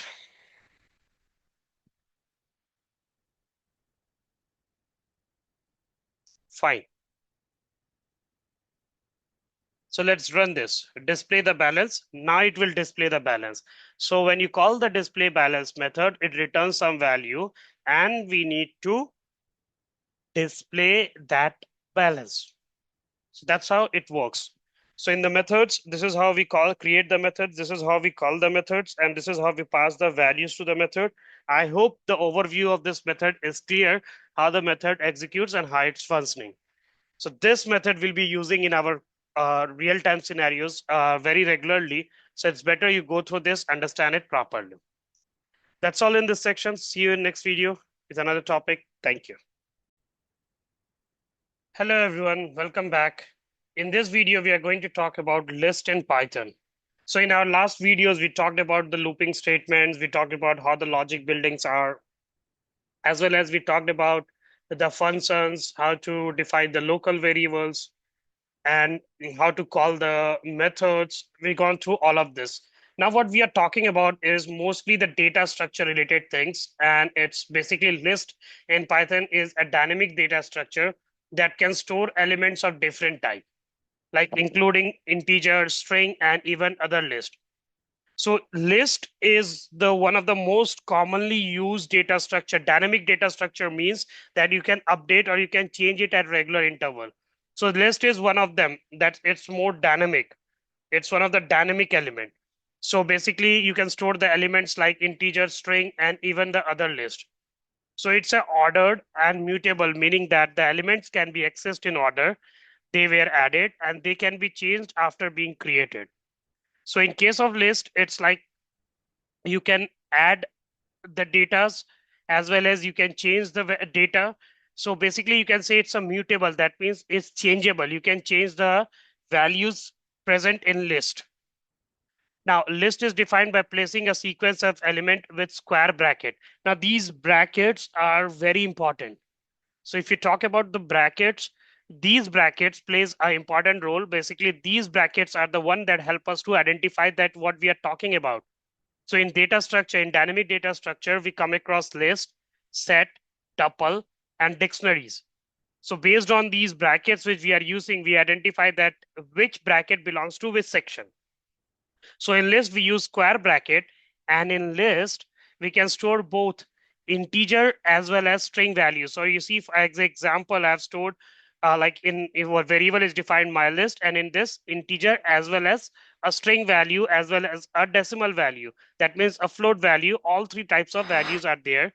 So we create a list within an integer and a string and a float point. So basically, all types of values you can store in a list. So it's not that you'll go with a specific data type or specific value in list. It's like you can go with all in list.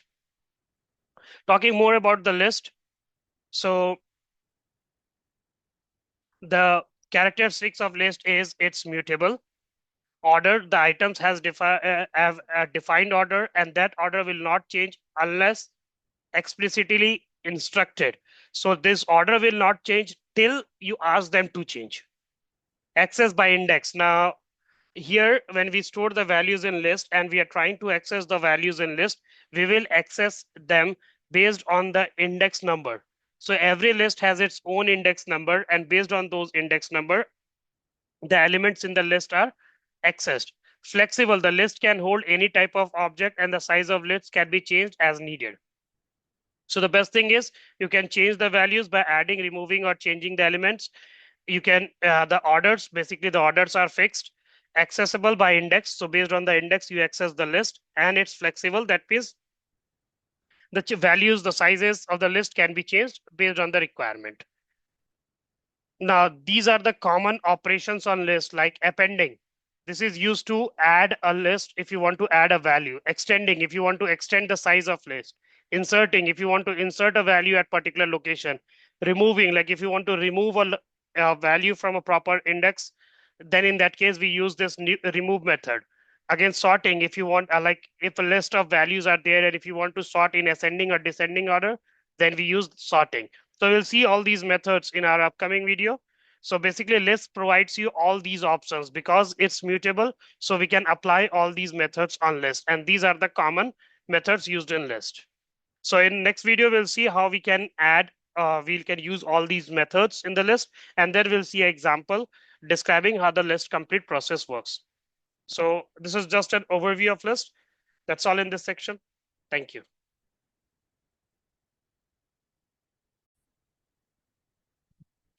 Hello, everyone. In this section, we'll talk about the methods in list. So key methods and operations available for list in Python are adding elements, removing elements, finding elements, counting and sorting elements, copying, and other operations. So basically, these are the operations that you can perform. These are the commonly used operation performed in list. Now, this is the description of all. Like if you want to add, you have to use append. If you want to extend, you have to use extend. And if you want to insert, you will be using insert. So we'll go through all these examples, removing, finding, counting, and sorting. We'll go through all these examples, all these methods through an example. So let me create a new file saying list method. So here, let me define a list.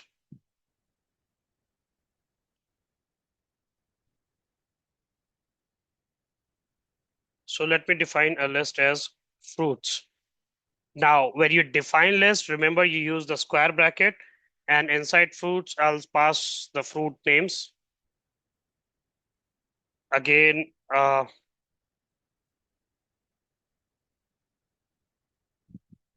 and these are the fruits defined in list.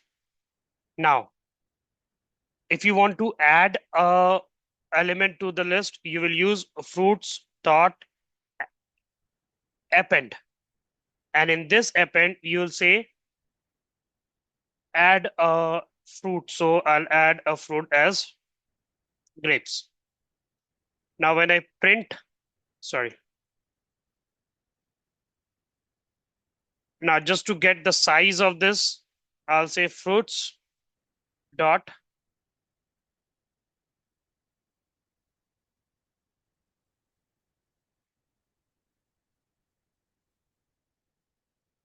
count. Sorry.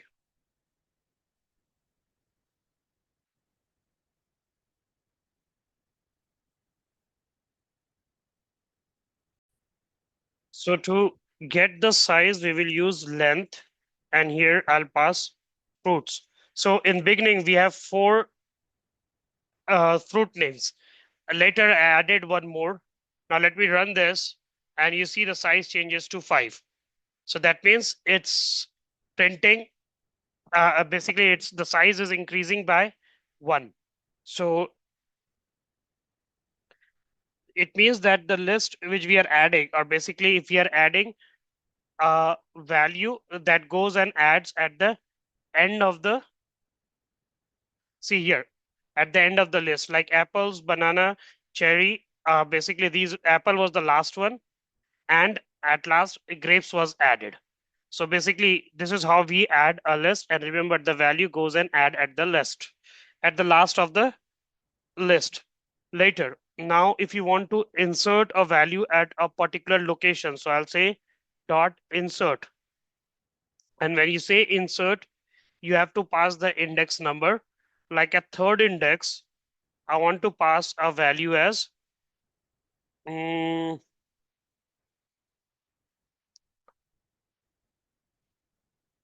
guava.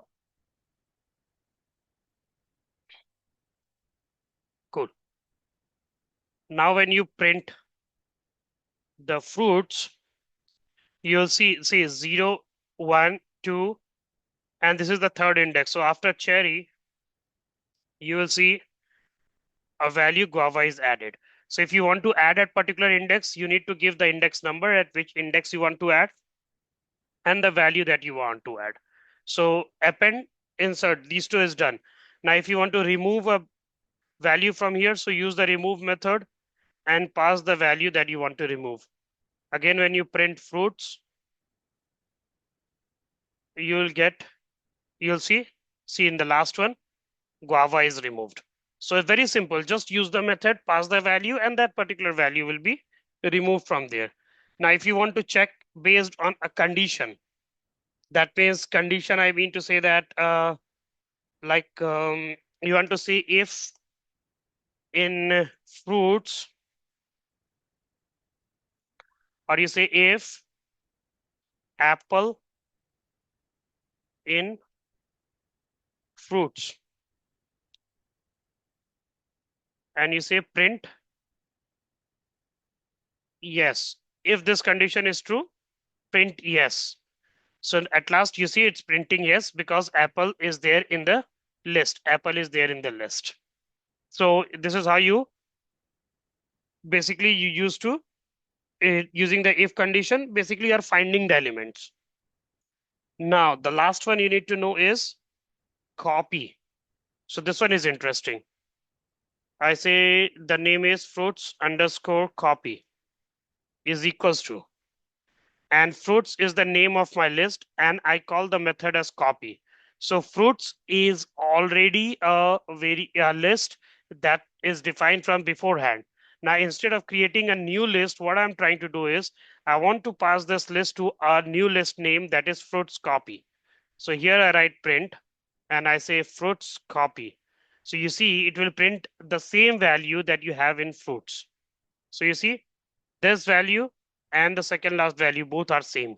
That means all the values available in list is copied to a new list, and that's why you have a new list. So basically you can create a duplicate list using this copy. So these are the commonly used method. There are more methods which you can explore, but append, get taking the length of the list, again insert, remove, if you want to find element and if you want to copy element, these are commonly used in real-time scenarios. So I hope all the methods are clear. Now in next section, we will discuss a proper example where we'll be using list and we'll write a proper code related to list. That's all in this section. Thank you. Hey guys, welcome back. In this video, we are going to see an example on list. So basically in last video, we talked what is list. We talked about the methods in list. Now this is a scenario that we have to write code for. So in this scenario says that you have a list of scores obtained by the students in the test. The goal is to sort these scores in ascending order to determine the highest and the lowest score, as well as to find the average score. So here basically what there are list of scores available. So there are certain list of scores obtained by the students in the class. So now the list of scores that's obtained, we are going to sort them in ascending or descending order. So basically we have to assign either in ascending or descending order, as well as to find the average score. So once it's arranged, we will find the average score. Now in the last time when we did about the methods, there we talked about all other methods except this sorting. So we'll see how this sorting works here. So let's try the program for this. So straight away I go and I write here, name the class as list code.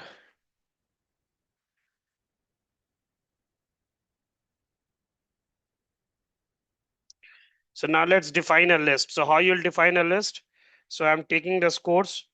So I'll say scores is equals to giving this bracket, the square bracket, and inside this I'll pass the score.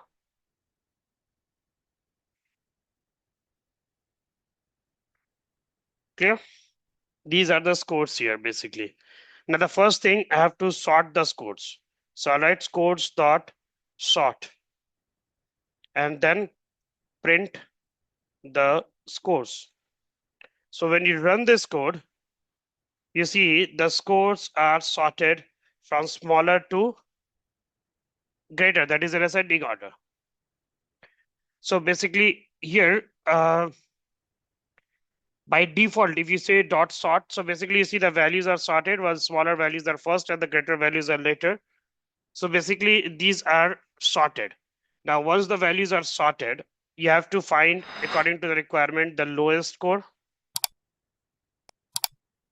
and the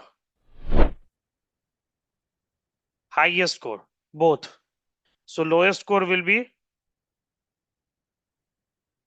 scores at the first index, that is 0 index, that will be the lowest score, and for the highest score. Now this one is interesting. So when it comes to highest score, now here I'll say score in the bracket -1. So when you start, the index will be 0 from backward. Now see, the indexing is in two ways. One is like if you have values, like you have a value 78, 92, 88, 65.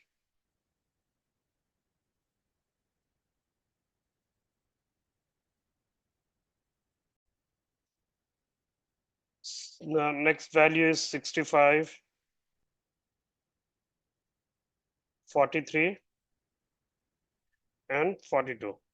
So basically in case of Python, the indexes are in two way. Like the first index is 0, second index is 1, third index is 2, and the 65 is 3, again 4, and the last one is as 5. So these are the indexes 0, 1, 2, 3, 4, 5. This is the forward indexes. Now, like you have given the indexes in positive, so you can also provide the indexes in negative too. -1, -2, -3, and go on. So basically, if you give this minus indexes, so here it will give you the last code. So when I said, when I want to take the highest, so I know the highest value is 92. So that's the last one. So I give scores -1. Now, if you want to calculate the average score,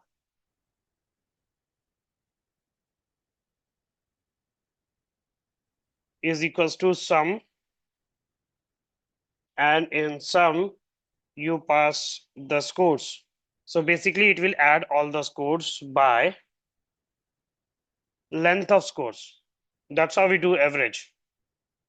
So length of scores, basically this will give you that the length 1, 2, 3, 4, 5, 6. So basically the total divided by 6 will give you the average. Now, if you want to print, you can already have print the sorted scores. Now printing the lowest scores,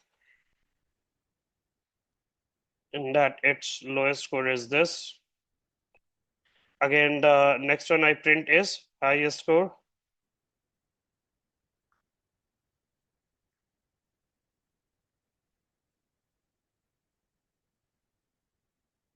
And then comes the last one, that is average score.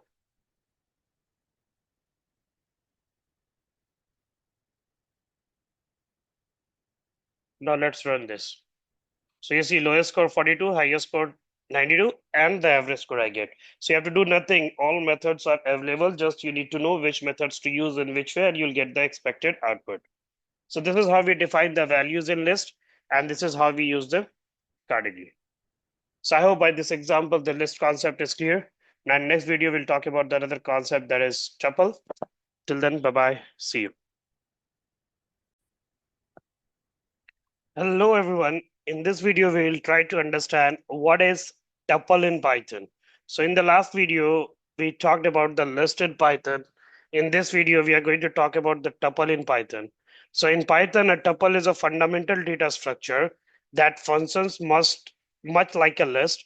So it functions similar to list with one key difference. That is, it is immutable. Immutable means you can't change the values in tuple. That means the value stored in tuple once is the value stored in tuple for always. This means that once a tuple is created, its contents cannot be altered. which means tuple, which makes tuple a suitable choice for storing data that should not be changed through the execution of the program. So if in case you want that a set of values should be stored in a program and that value should not be changed, we will go for tuple. So a tuple is defined by enclosing a sequence of elements with parentheses. Now these brackets will tell you which data structure or which array you are using. When you are using square bracket, it lists. When you are using this parenthesis bracket, then it's tuple. So, or like here, you can again simplify the values with comma. Now the next one, key characteristics of tuple in Python. So it's immutable, it's ordered, it's indexable. Once a tuple is created, its elements cannot be modified, added, or removed. So here we'll not be using those method add, remove, multiply, those type of things. Attempts to alter tuple will rest in type error. Order. The element in tuple has a defined order, the same as they were entered. Each element in tuple can be accessed using an index. So with indexing, starting from 0. So it's just like you do in list. So this is common. Now here are a few things that you need to know. Common operations with tuple. So in case of tuple, it's like if you want to get the values of tuple at some particular index, then you have to pass the tuple name and the index number. That's simple. This one is interesting. So by slicing, you can create a new tuple. For example, if you have three values in a tuple, you have three values like 1, comma, 2, comma, hello.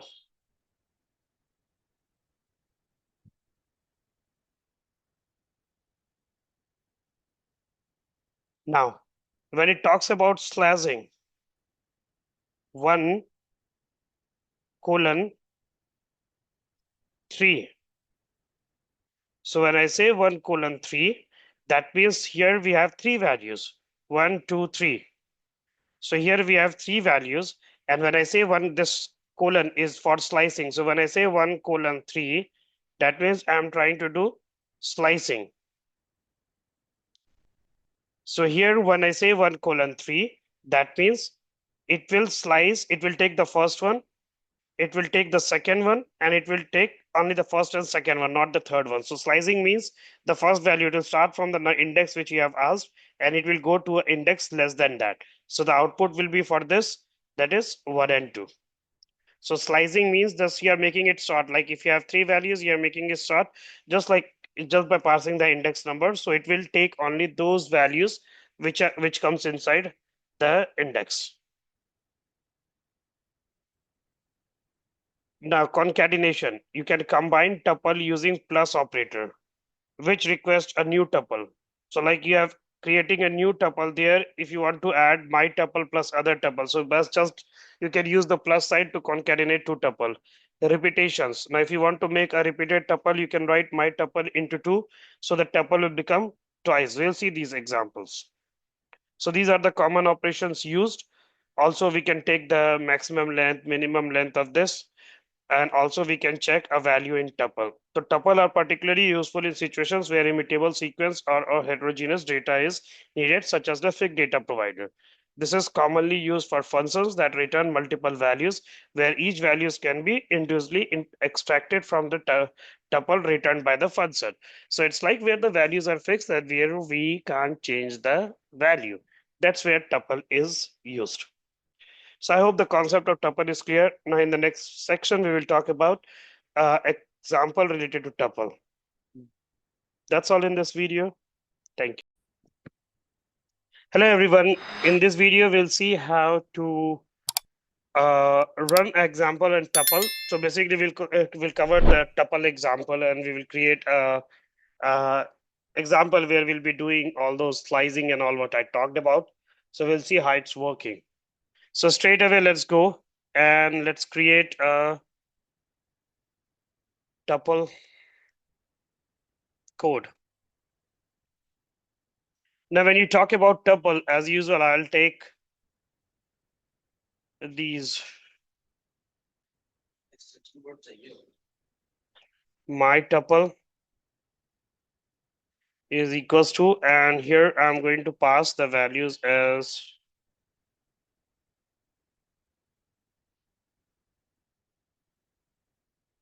apple, apples, apple, and cherry. That's great.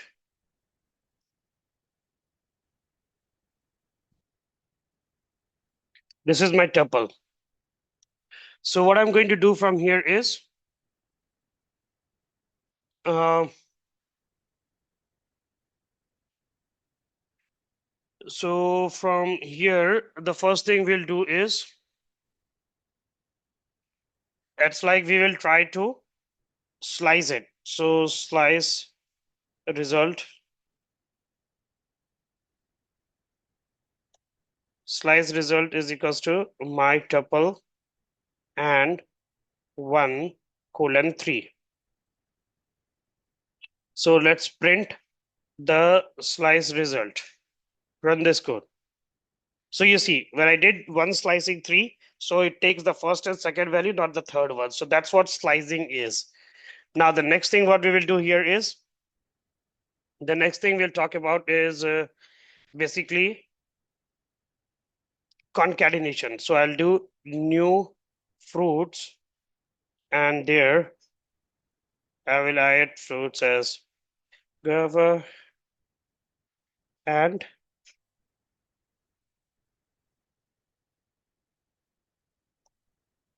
mango. So when I do concatenation, it's obvious that I will have a new output, is it? So I'll write concatenated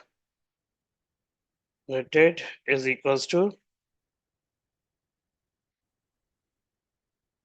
my tuple plus new fruits. So when I print and run this, so you see both are added and it's converted into one tuple. So now see, these all are interesting, very interesting, I say. Like how it's first thing. Now this is printed. So this was for concatenation. The first one was for my tuple. The next one was for concatenation. Now for repeated. So for repeated, I'll say is equals to my tuple into 2. And let me print repeated. Let's run this.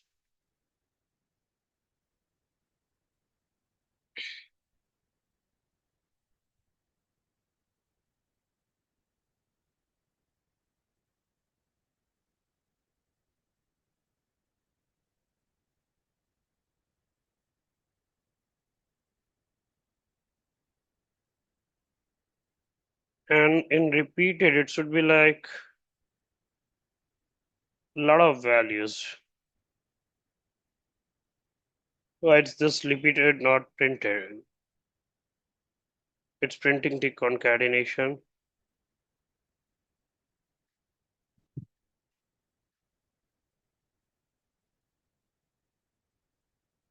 Mm.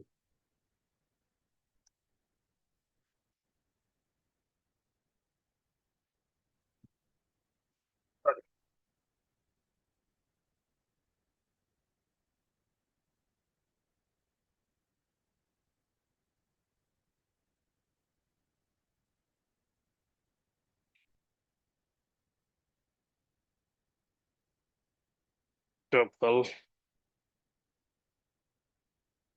What's wrong with this? This is fine. Fine, repeated tuple. Yeah, it's repeating, obviously. Now it shows banana, apple, cherry, banana, apple, cherry. So basically, this is called as repetition. So I hope this is clear how it's working, these different sections.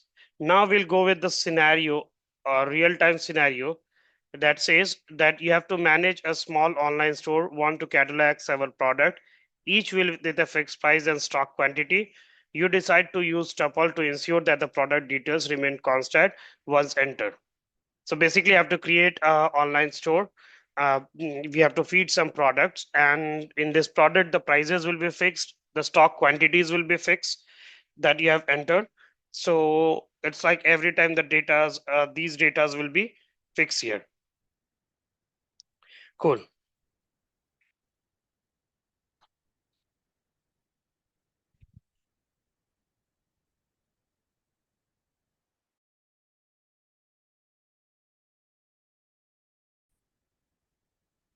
Hello, everyone. Welcome back. In this section, we are going to talk about sets in Python. Now, let's understand what basically the set in Python is. So in the last few videos, we talked about the list and tuples. Now we are talking about the third data structure in Python, that is set. So set in Python is basically built-in data structure that represents a collection of unique elements. A collection of unique element means that in set you can't add a duplicate element. Now in list there was not any restriction of adding duplicates element. In tuple there was no restriction of adding the duplicate element, but in case of set, that's the unique thing, and that's the important thing in set is that in set usually you can't pass a duplicate element. That means all the elements will be unique. You can't duplicate element when you're using set. So set are useful when you want to store items without duplicates and when the order of element does not matter. So order also doesn't matter. Like in list, the order was like one comes in the beginning, at the end. In tuple, obviously the order was there because there is no matter of changing the order because that was immutable. But because set is mutable and it contains unique element, that means no duplicates, and the order here, like it can go in any order. So a set is created by replacing all the elements inside curly braces. Now to represent set, what we'll be using? Curly braces. Now this is unique. You need to remember. For list, we use the square bracket. For tuple, we use the parameter brackets. This one. And for set, we are going to use this one. This one. Cool. So that's one thing. Now let's talk about the other thing about set is unordered. These are the characteristics. Like first, it's unordered. The element in sets do not have any defined order. Those sets are not in sequence. Unique element, that means every time when you pass the element, it should be unique. And because you can change the elements, so that means it's mutable. While set themselves are mutable, the element contains in the set must be mutable types such as number, string, and tuple. So it's like Miri, you can immutable, you know that we can basically add or remove items. So that means the set process can change. So when you're adding elements, is very simple, just add. When you set up update, then pass the update thing that at which particular which values you're adding. So you have to update that too. Removing element, you have to use the remove method. And here one thing that you see extra in set is that here you can use union and interceptions. So basically union and interceptions, these signs are used. Union means adding all the elements together. Like in set A, you have 1, 2, 3, 4, and next you have 3, 4, 5, 6. And you want to set a union. Union means taking all the values from A and taking all the values from B together. So here you see the output will be 1, 2, 3, 4, 5, 6. So the duplicate item is removed and a union is made. Now, interception means that only the common elements will be printed. So you can perform these two things like union and interception. Basically, it's performed in set. So here, in case of interception, the common elements will only print in both the fields. Those who are not common, that will not print.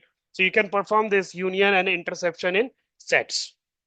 So basically set is used because you want to store the unique items here. That's the main reason behind using set. So you have to understand through the requirement which data structure you have to go for.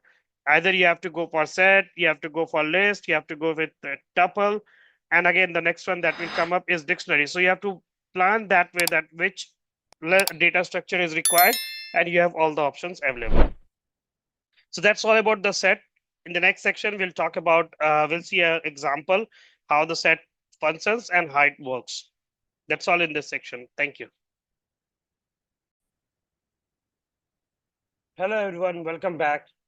In this section, we'll talk about example. We'll see an example where we are using set. So basically, we'll see two examples. One example where I'll talk about the operations that we discussed in the last class, about the removing, adding, again, union and insertion in set.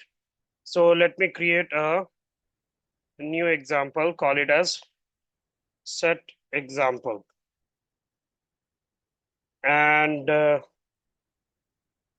here we are going to take two sets. First set one, saying 1, 2, 3, 4, comma 5. Set 2 is equals to 4, 5, 2, 6. Cool. Or I'll make it as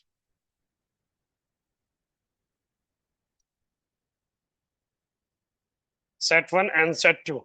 These are the two sets here. Now, here I want to add a value to set 1. So I'll say set 1 dot add and add a value 8. Print set 1.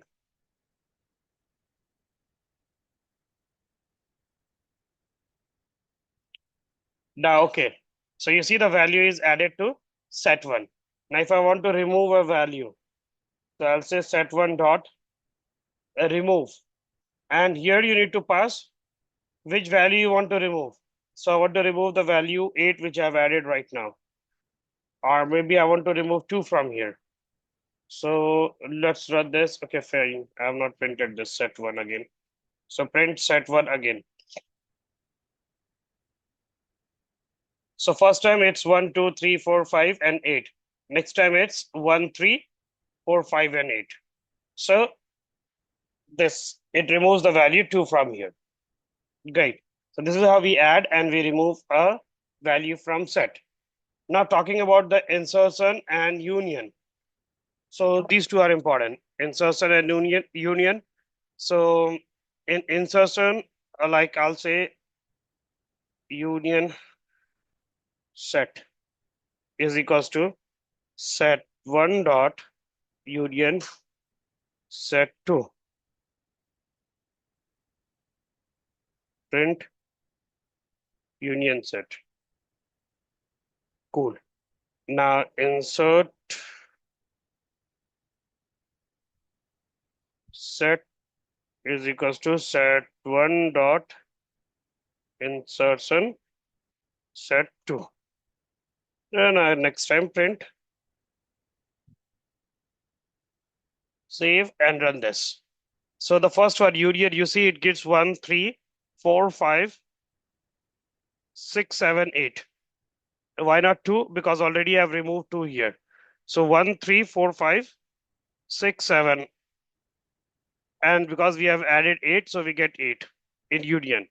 Now in insert, it gives only the common value. So 3 is common, 4 is common, and 5 is common. So these 3 values are printed. So this is how the methods in set works. Now let's talk about the scenario. Let's talk about a scenario where we'll be using set. So here it says you manage a list of email address, collect from different sources from a marketing campaign. Due to overlapping source, there are duplicate address. You want to ensure that each email address is unique before sending out the campaign. So it says that you have list of email address and you have to make sure that because of some overlapping, due to some overlapping, the duplicate address are added. So you want to ensure that the unique email address is sent for the campaign. So first we will take all the email address into a list, and then we will convert the list into set to remove duplicates. Print the unique email address. So we'll try this example.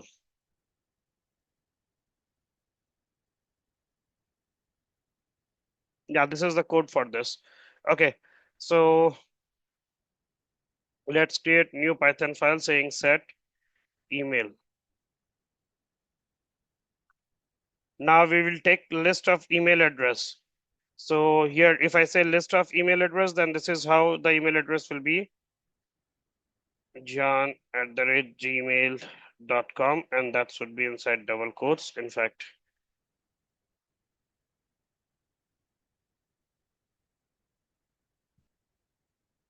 or let me copy these values. List of email address. This is the list of email address. Example1 email, example2 email, or example1. So basically, I'll make this example1. It's look better. I'll make it as John. Example2 as Carrie. And example1 again, I'll make this as John. And this one as Mac, Carrie.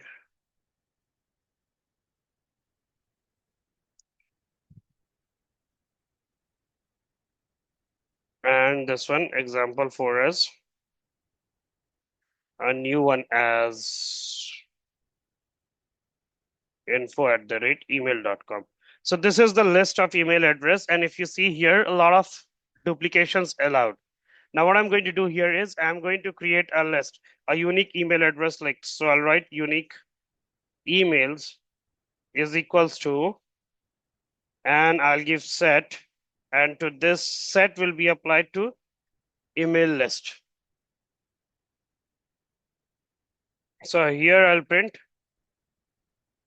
unique emails.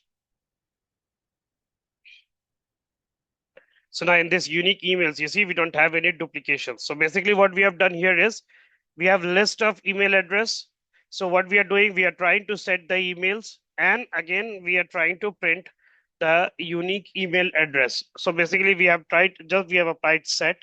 So this is how we apply set. We write set, and in the parameters we have passed the email list. Once I have passed the email list, it will take all the email address. It will take all the email address and just print you the unique one. That means the one that's not common. So this is how the set works in real-time situation. I hope this example is good enough to understand how set is working. That's all in this section. In next section, we'll talk about the dictionary. That's all. Bye and thank you. Hello, everyone. In this section, we are going to talk about dictionaries in Python. Now, this is the last data structure that we'll come across is a dictionary in Python. So in the list, we check that that's allowed to store all the duplicate value, like it's allowed to store a random values. You can add, you can subtract, you can do whatever you like in list. Basically, it's a mutable section where you can easily add and remove things. Tuple was like with it was immutable. That means you can't change things, whatever you have written. So it was basically one that's designed. It's there as it is. Set was the one where duplications was not allowed. So instead it says that duplication is not allowed. Now comes dictionary. So what this dictionary brings new is dictionary in Python is a collection of key value pairs where each key is unique and it maps to a specific value. Dictionaries are unordered, meaning the items are not stored in any specific order and can change over time. They are mutable, so you can modify, add, or remove item after the dictionary has been created. So dictionary is in form of keys, and value means that when you store the dictionary values, so there will be one for key where you will store the key name, and based on the keys, we pass the value. That's what dictionary brings to you. So again, that's all about dictionary. So basically keys and value are important. So key will always be unique because the values in dictionaries are identified based on the keys that you have written. Good.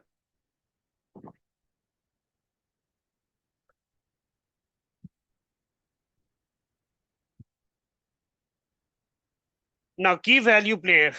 These are the features. Like each entry in dictionary consists of two parts, key and value. The key must be immutable type, such as string, number, or tuple, while the values can be of even less set or other dictionaries. So key is basically string, number, or tuple. Unordered. Unlike list or tuples, dictionaries do not maintain any particular order for elements. Starting from Python 3.7, dictionary preserves insertion order, but this is not their main feature. Mutable. Dictionaries can be modified after the creation, allowing you to add, update, or remove key value just like you do in list. Access via key, that means when you are accessing a dictionary value, can access through the key name. Now in this key, basically this is what dictionary does. And here are some methods basically that performed in dictionaries, like accessing elements, how you can access the element, add and modify elements, how you can add and modify the elements, remove elements, how you can remove the elements and delete element, iterate elements, like basically in the loop form. So these are the different operations that usually you perform on a dictionary. So basically dictionary are uh, basically dictionaries, you can apply these operations and modify, or you can change the value. So that's why it's mutable. So I hope the dictionary concept is clear. In the next section, we'll talk about the examples related to dictionary and you'll get to know better. That's all in this section. Thank you.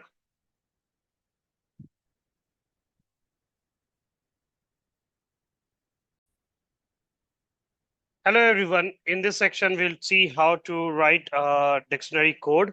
First, before going through a scenario code or real-time scenario, we'll try the examples for the update, the for adding, removing the elements, how we can update the elements, we'll see that.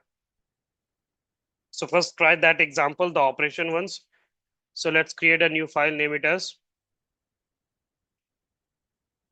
dictionary operation.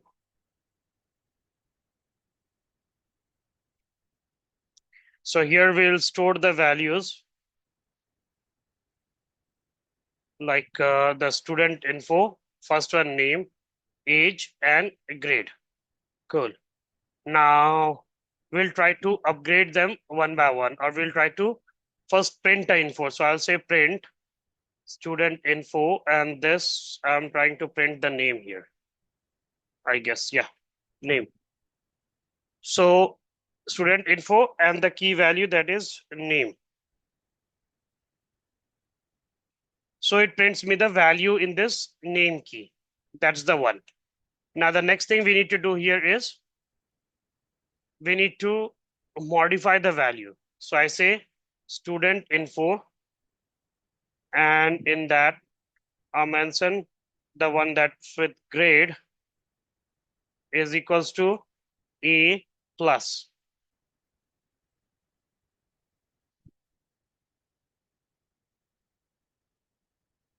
So here we are trying to info a grade A plus. Now,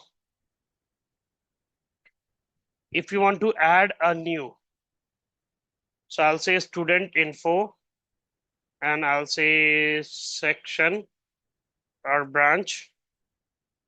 And in that I'll say is equals to computer science. So I'm adding a info to this. So basically this one is for adding. This one is to update the infos. Fine. Now, if you want to delete any section, first let me print this out. Print student info, and let's see the output. So name, age, grade, and branch. We have one more added section. So we had three, we added one more. Now, if you want to delete anything, so we'll say DL, that stands for delete student info. And in student info, delete which section? The grade one, or delete the age one. Run this. And let's again print the student info. So in new print, you see the age is missing. I guess the operations are done. So you get an idea how the operations are working. Now let's get back to the scenario, how the scenario is working basically. So in dictionary, this is a scenario where in dictionary in Python use an unordered collection of items, which each item is in key value. So is this the scenario? Yeah. Consider where you need a store and access information about students, such as their name, age, and grades. I guess this is the one there. Okay, wait. I guess this is not the one. This is the one.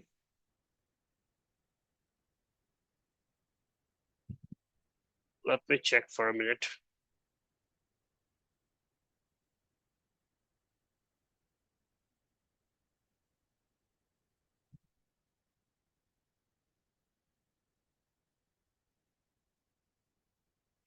So the scenario here is basically the one that in this scenario, basically what we'll be doing is uh, now this was the one that we have already performed right now, where we are trying to basically add, delete, and remove the values based on the requirement. Like we delete, we update, we remove the items in dictionary. So this was the example related. So this was the scenario which we performed right now. So it was similar. So I hope the dictionary is how it's working, how it's functioning. It's clear. So as you have seen here, the values are in form of keys and pair, key and value pair. Like this is one key and this is the value. So keys always be unique. The values you can repeat the values, but the keys always will be unique. So that's all in this video. In next video, I will talk about the class and objects. That's all. Thank you. Hello, everyone. Welcome to the OOPS concept in Python. So in this section, we are going to talk about the OOPS concept. And as you know that OOPS is one of the most interview related, one of the most important sections in relevant to the interview perspective. So just in this video, I'll give you an introduction of OOPS, what exactly the OOPS is and what comes under this OOP. So talking about this, object-oriented programming language in Python is a programming paradigm that organizes codes in object and classes. It focuses on designing software using objects that combine both data and methods. So OOP promotes reusability, flexibility, and maintainability by modeling real world entities. So you have seen before in past lectures that how we design the methods, and also you need or basically how we how we define the data in variables. In OOPS, we talk about class and object. Now, what is class and object? We'll see in the next section. So basically class, you can say it's we create a structure and the code is written inside that structure. And to run the methods or the variables that's defined in this section, we use object. So class and objects are related to each other. So it focused on designing software and objects basically helps to combine or helps to execute the variables, the methods that we have designed inside the software. So object plays an important role. Without object, you can't run or you can't execute the methods or the variables designed or defined in software. So OOPS concept is basically where we use object and classes together and whole process is designed using object. Now, these are the key concepts of OOPS object, OOPS in Python: class, object, inheritance, polymorphism, data abstraction, encapsulation, method overloading, and method overriding.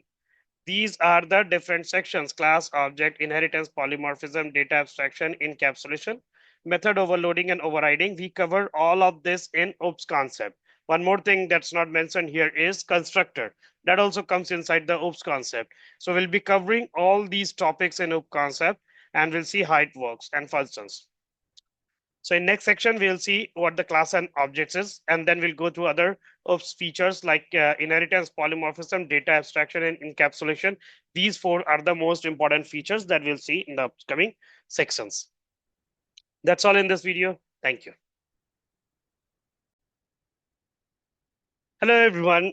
In this section, we'll talk about class and objects in Python. So we have talked about the OOPS concept. In OOPS concept, class and object plays an important role. So we need to see how we can create classes and what exactly the class and object is here. So class and object, basically, if we talk about, so class in Python is like a blueprint for creating objects. So it defines a data type by bundling data's attributes and methods in a single unit of code. Data attributes represents the state of properties of a class, while method represents the behavior.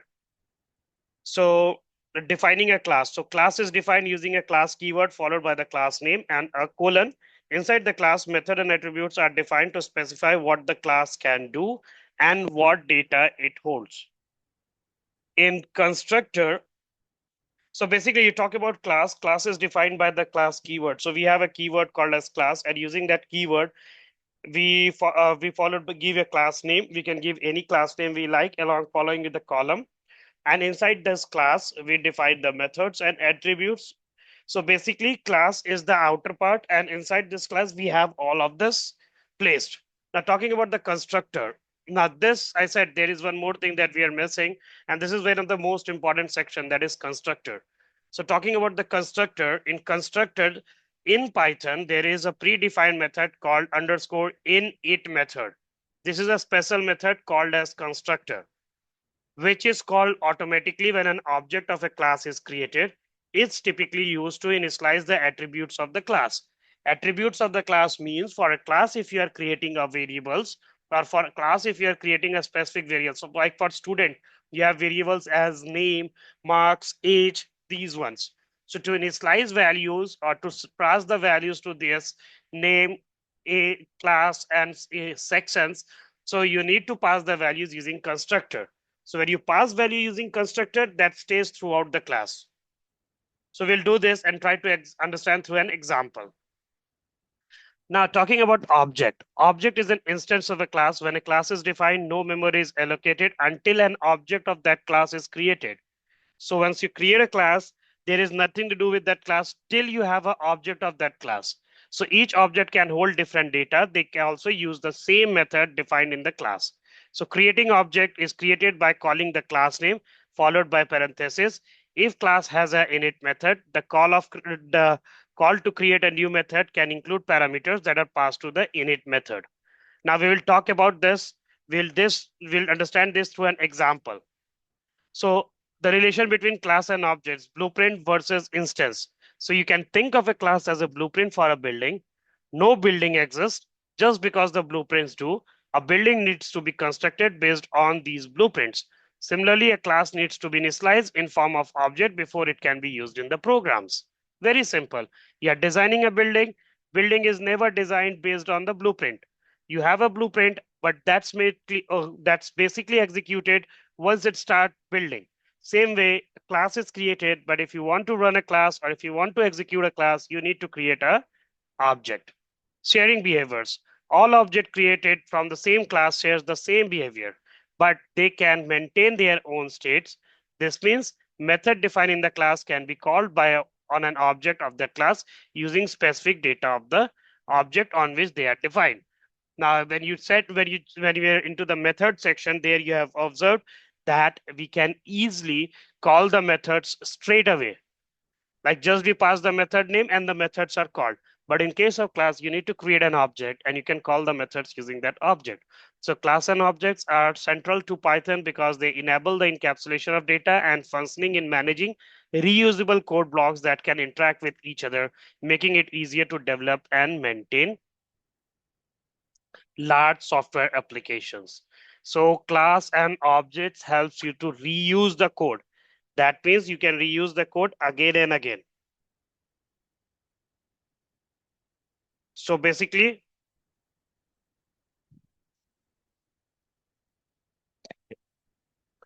using class and objects, basically, you can, using these objects, you can reuse the code blocks and you can run the code again and again. I hope the concept of class and object is clear. In the next section, we will see an example on class and objects and you'll get more clear to this. That's all in this section. Thank you.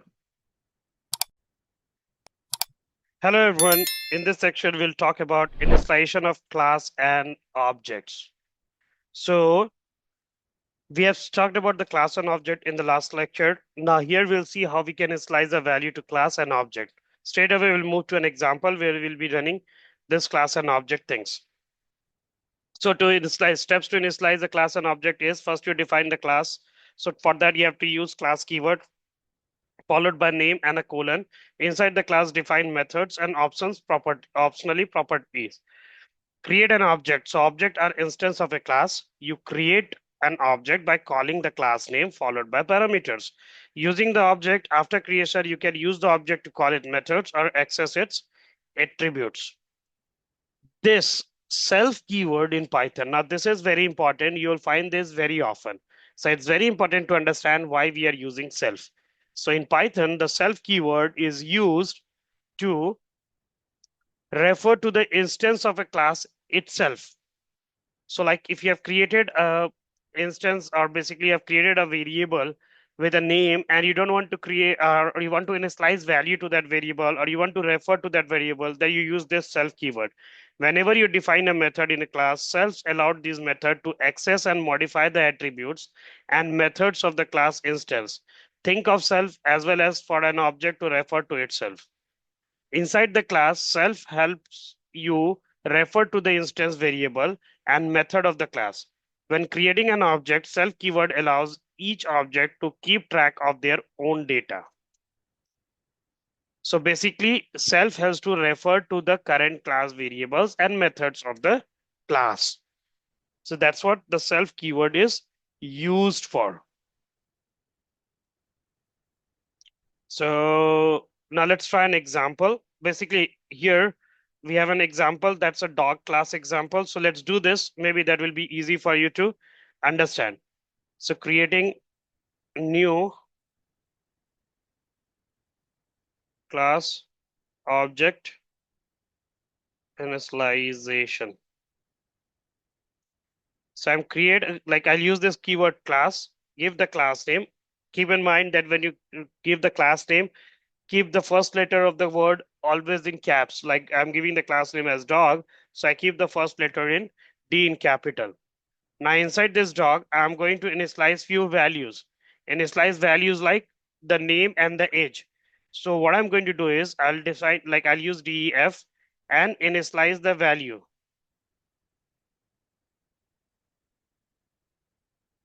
And initialize the value inside constructor. And you remember in the last class we discussed that constructor is basically one that's defined inside init element. So here I write self, comma, name, comma, age. So I'm going to pass these two fields in the constructor. Now here I'll use self again, self dot name is equals to name, self dot age is equals to age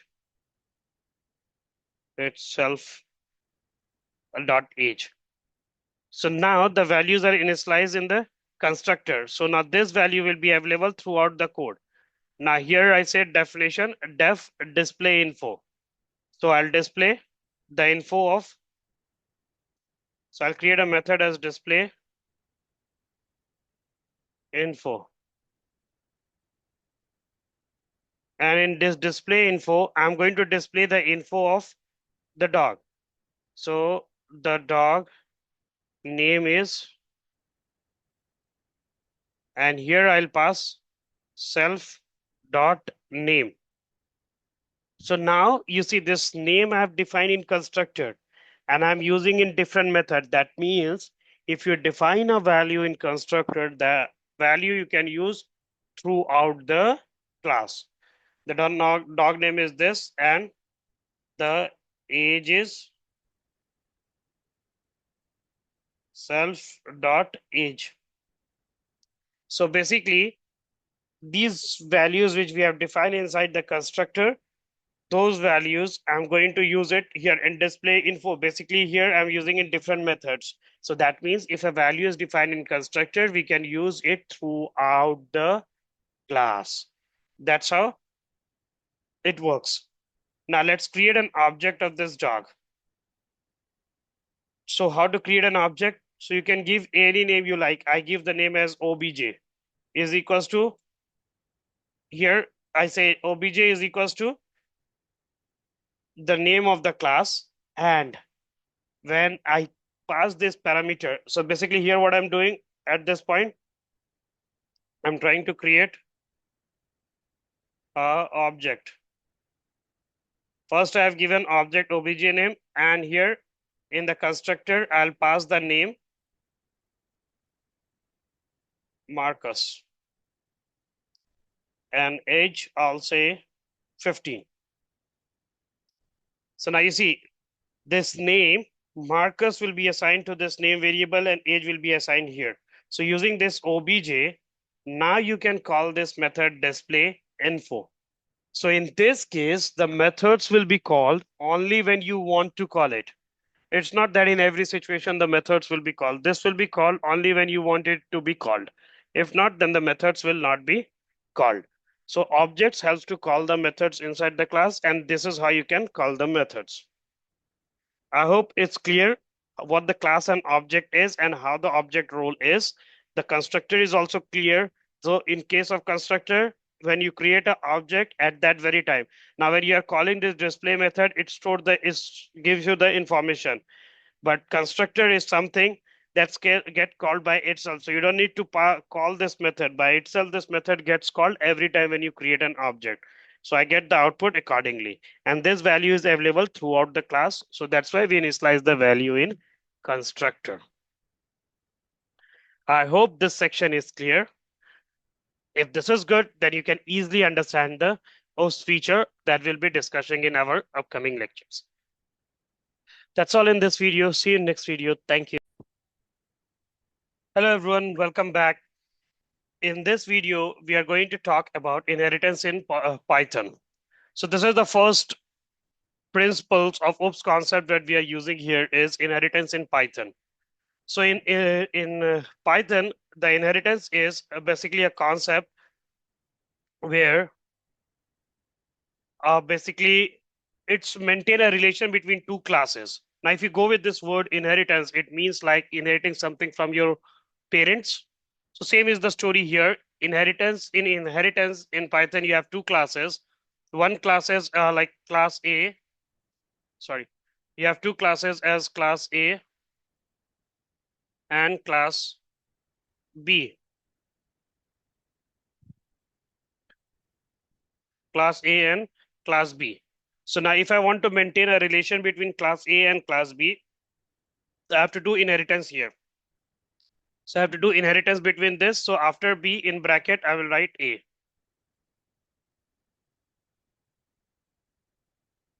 So this is called inheritance. Like here in inheritance, class B tries to inherit class A. That's called inheritance. This allows the subclass to reuse, extend, or modify the functionality of parent class. So here a relation is maintained between parent and child class. And basically the relation is maintained through inheritance. Now the next thing. These are the different types of inheritance: single inheritance, multiple inheritance, hierarchical inheritance. Now, in all inheritance, you'll see a relation between parent child. So you can go through all of these inheritance. And also in inheritance, one thing that works is overriding and overloading. That we'll take in next lecture.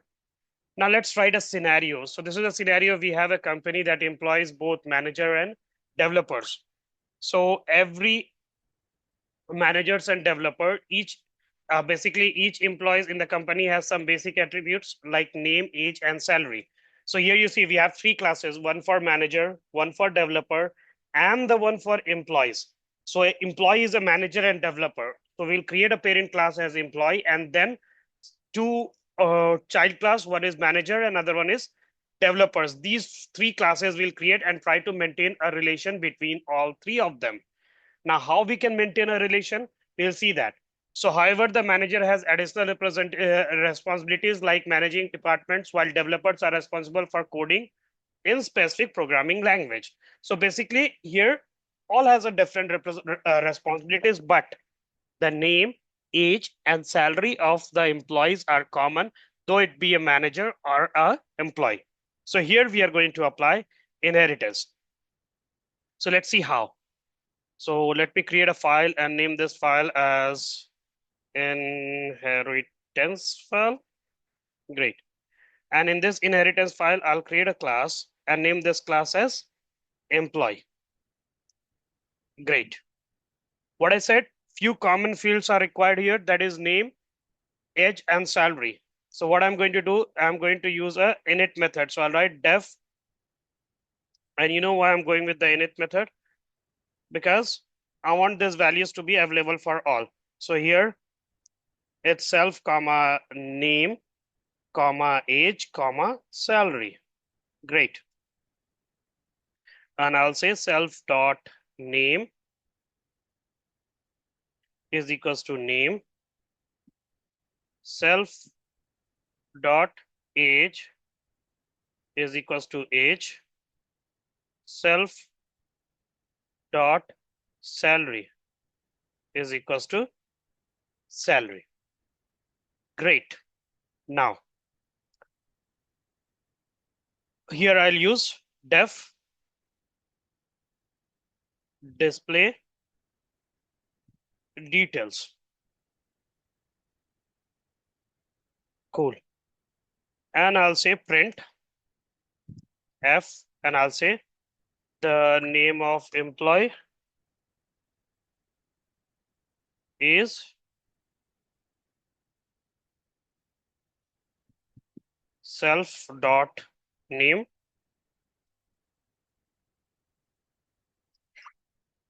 The ID is self dot ID, and sorry, age is, and the age is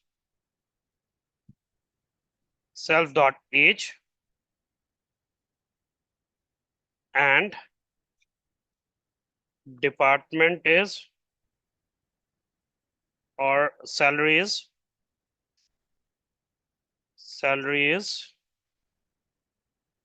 self dot salary. Fine. Now let's create two different classes. One is class student, class managers. So managers, and for managers, I will say employee. So basically, this manager, now here in the bracket, I have passed employee. That means I'm inheriting the employee class. Now, because I'm inheriting the employee class, and in employee class, I have a constructor. So it's compulsory to call those constructor. It's compulsory to use the constructor in this or in manager class as well. That's compulsory. Okay. So that's why we are calling using super keyword. Super keyword is always used to refer to the parent, the sections in the parent class. So here we'll write again name, comma, age, comma, salary. And if you want to add any one more field, you can add here.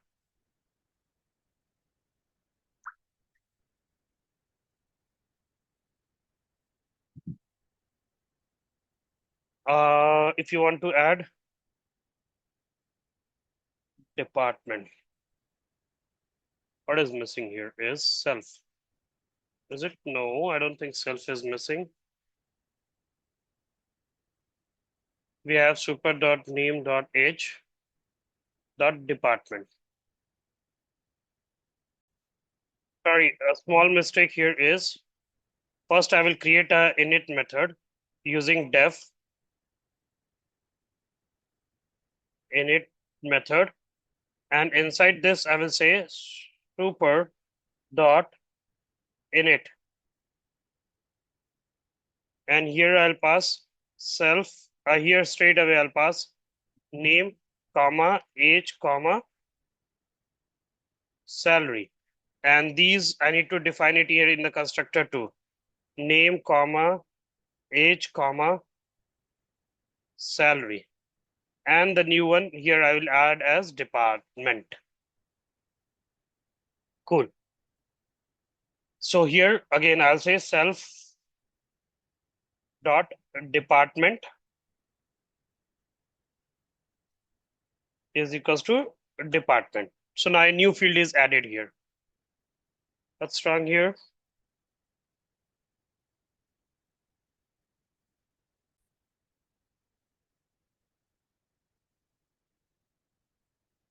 So all look good here. Yeah, super.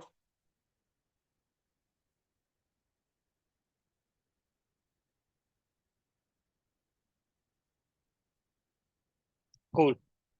Now here again, I'm going to create a method that is manage team.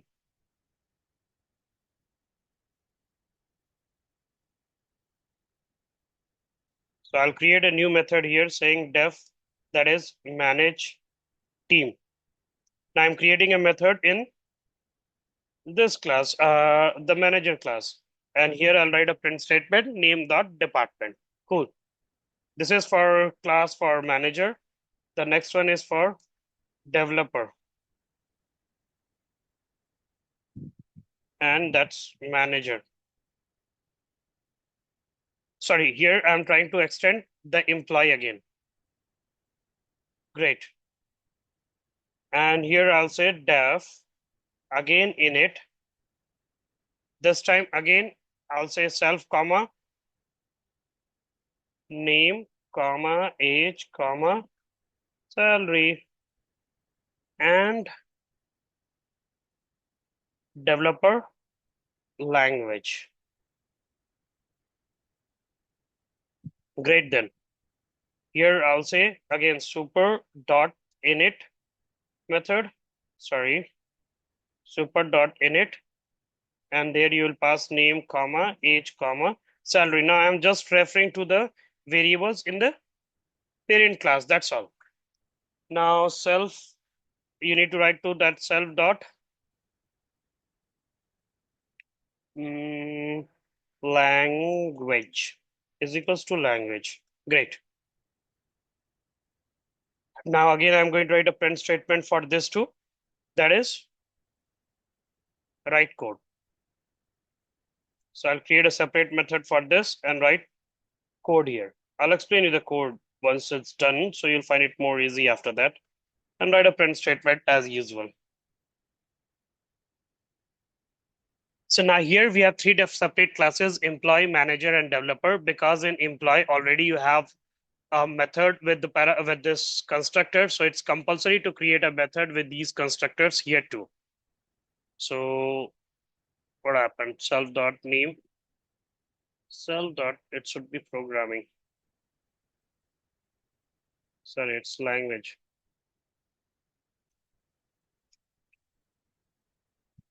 Ooh, what's wrong here? I have not written self. That's all. So basically here I'm using self. Basically first I'm initializing the values, or I'm using the values in the employee. Because the constructor is created there, it's compulsory to create, and I'm adding extra field. A different method for this class manager and a different method for this class developer. Now what I'm going to do is I'm going to create object for all of them one by one. So first I'll create an object for manager. One is equals to manager. And in this manager, you need to pass the name. So I'll pass the name as Joe. Next one, I'll pass the age. And the next one, I'll pass the salary. Good. And the last one is for department. So I'll say IT department. Cool. Now using this manager one, I will call the method in the parent class, that is display details, as well as I can call the method in the same class, that is manage team. So using this manager one, I'm calling the methods in both the classes, the parent and child. So basically I'm accessing both the one that is in parent and as well as in child. We are accessing the both here. That's how we are doing it here. So let's check once what's wrong here.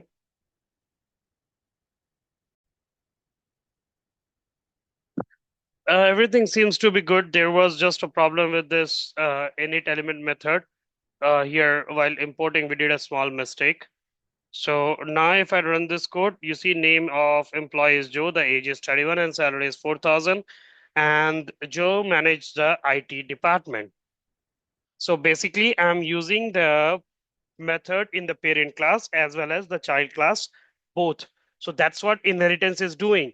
So using the, just by creating an object of, just creating an object in child class, we are calling the methods in both the classes, the parent as well as child. That means I got the access of both of them.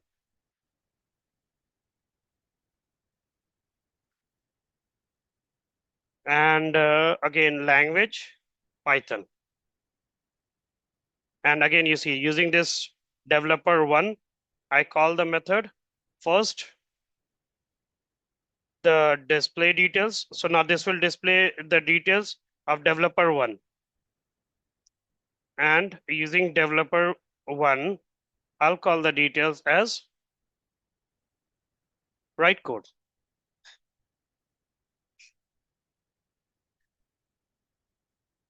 Oh, this is a mistake here. This should be inside. Wait, let me cut this or let it be there. That's all.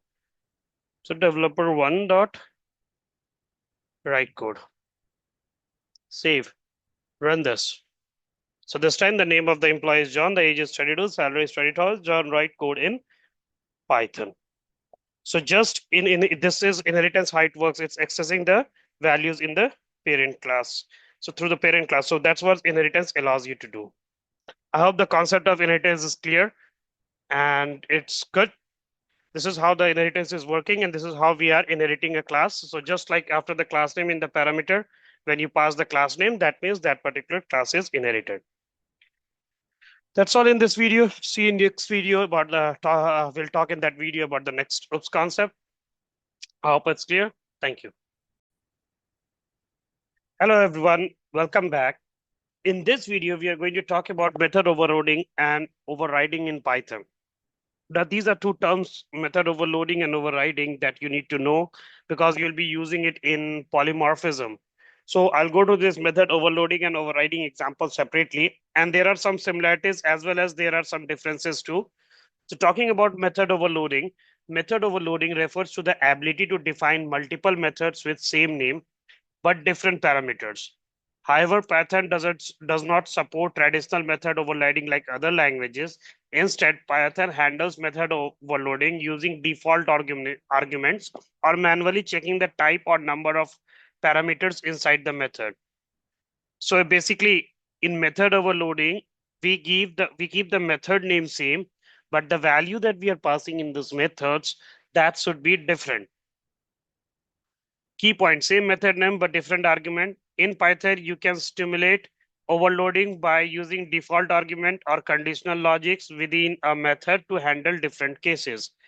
It allows a function or method to perform different tasks based on different input argument. So it allows a function or method to perform different tasks based on different input and argument. So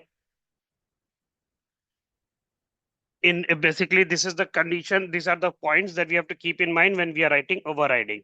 So let's do a program to understand this method overloading. In method overloading in Python, method overloading is not directly supported as in some other languages. However, you can stimulate method overloading by using default parameters or checking the type and number of arguments inside the method. Let's consider a scenario where we want a class that can calculate the sum of either two numbers, three numbers. We'll create a single method that adds that behaves differently based on how many arguments are passed. So I hope you are quite clear from here that method overloading is not that supportable, but still there, if we can create scenarios, we can write scenarios where basically it works as method overloading. Now, why we are learning this method overloading and overriding? Because the next topic that you'll be learning, that's polymorphism. And in that polymorphism, basically you'll be using both of this. So now talking about method overloading. So what was my scenario here? The scenario here is that consider a scenario where we want a class that can calculate the sum of either two numbers or three numbers. So we are going to create a class that can calculate the sum of two numbers and three numbers. Cool.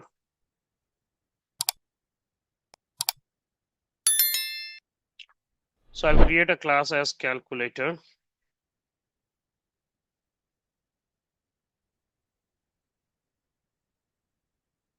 Cool. I'll create a class as calculator. Now inside this class calculator, I'm going to create a method as def, name the method as add, and here self, I will pass few things like a comma, B comma C, and in C I'll write none. Now there is reason behind this why I'm writing none.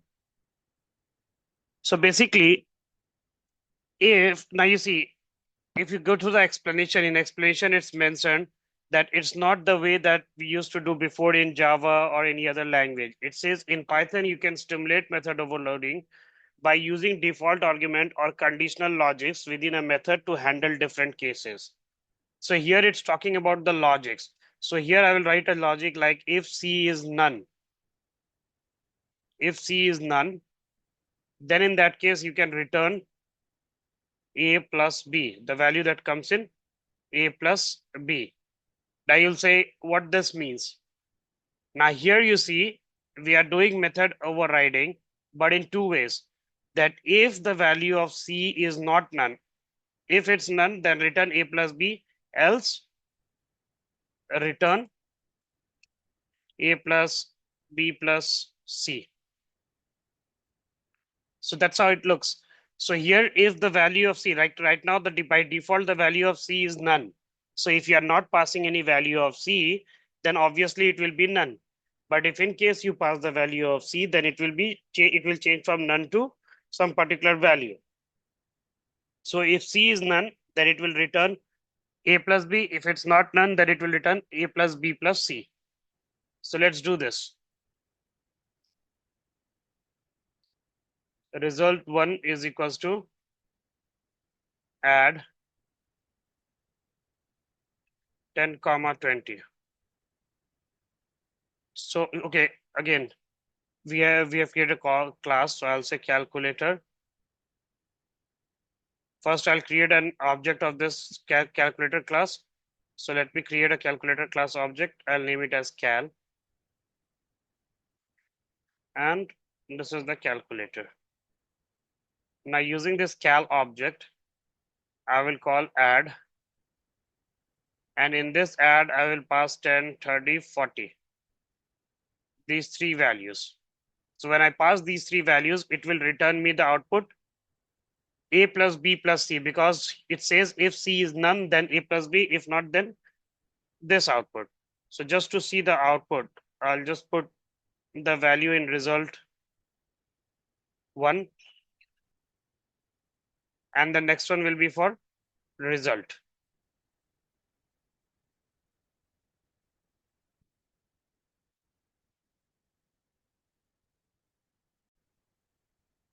Now in second result, I will do cal dot add, and this time I'll pass only two values, that is 30 comma 40.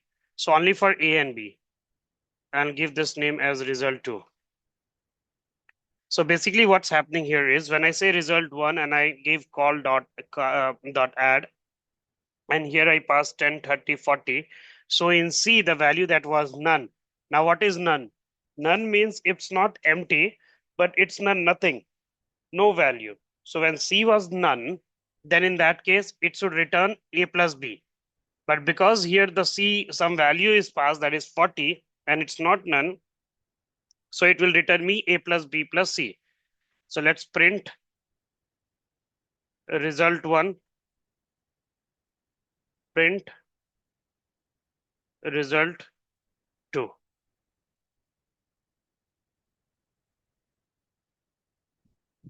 So first result gives you 80, that's 70. So it's like both the method is called multiple times, but with different arguments. First time with 3 arguments, next time with 2 arguments. When I have this type of scenario, that means I'm doing method overloading. So I guess this is what method overloading means. Now let's talk about method overriding. So method overriding is when a class, a subclass, provides a specific implementation of method that is already defined in parent class. In other words, method in subclass has same name, same parameters, and same signature as the method in parent class, but the subclass changes or extends the behavior. So it's like it's relation between two classes. One is parent class and the other one is child class. So in parent class, you have a method, and in child class, you have a same method with same method name, same return type, everything similar. So in both cases, you have a different method. Like here in parent class, you have a method, and in child class, you have a method. Now, in both the cases, when you have same methods, then in that case, in case of method overriding, what happens? The output gets overridden. That means you are expecting the output from parent class, you get the output from the child class. That's what method overriding basically means. Key point, same method name and parameters as the parent, but different implementation. So the method names will be same in both case, in parent class and child class. The only thing that will change there is the output. Allows the subclass to modify or extend the behavior of inherited method from the parent class. So allows the subclass to modify. Basically, the subclass will modify or extend the behavior of inherited method from the parent class. So you can basically when you change the output, so that means the output is modified. Helps in achieving polymorphism when the method call behaves differently depends on the type of the object. So that's what means method. Basically, it helps you to provide polymorphism. That's one thing.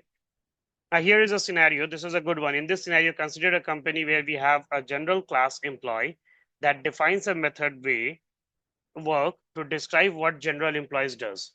We also have specified subclass like manager and developer that overrides the work method of to describe the specific responsibilities. Now, if you remember, we did one program in inheritance where we use the manager, employees, and developers. So we are doing same scenario of program. Just here, what we are doing, we know that manager is doing some different work, the developer is doing some different work. So we are just changing their work, like what they are doing. So just the work output will change. So we'll see how method overriding works here. So as usual, let's create a new file. That's for method overriding. That is method overriding.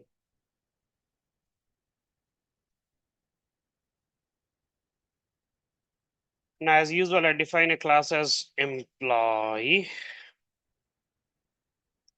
Cool.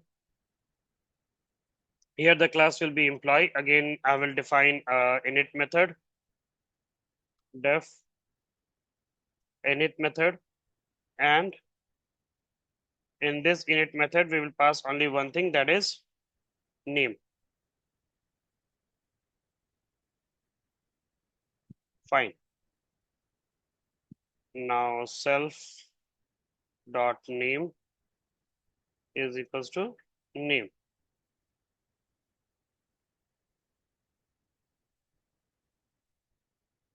Now here I'll create one more method and we'll call that method the def work.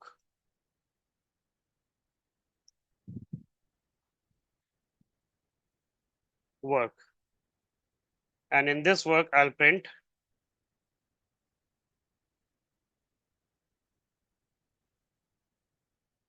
just we are going to print a simple message, that is name is working as a general employee.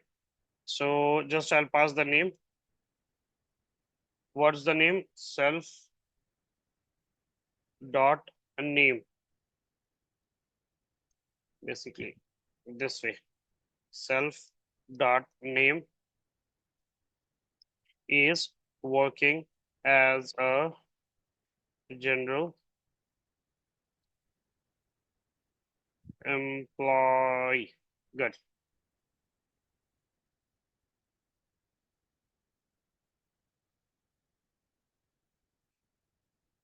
Now I'll create another class and call that class as manager.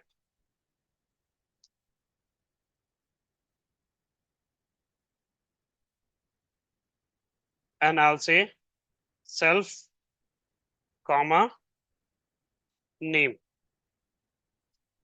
because already we have a constructor with this name in the parent class. So it's obvious that we have to create a constructor here too. Or straight away what you can do is because here I don't want to initialize any new value.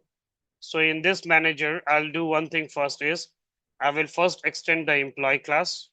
Good. Next thing what I'm going to do here is The next thing I'll do here is I'll define a method with the same name as work. And here I'm going to write a print statement for this saying self dot name is a manager.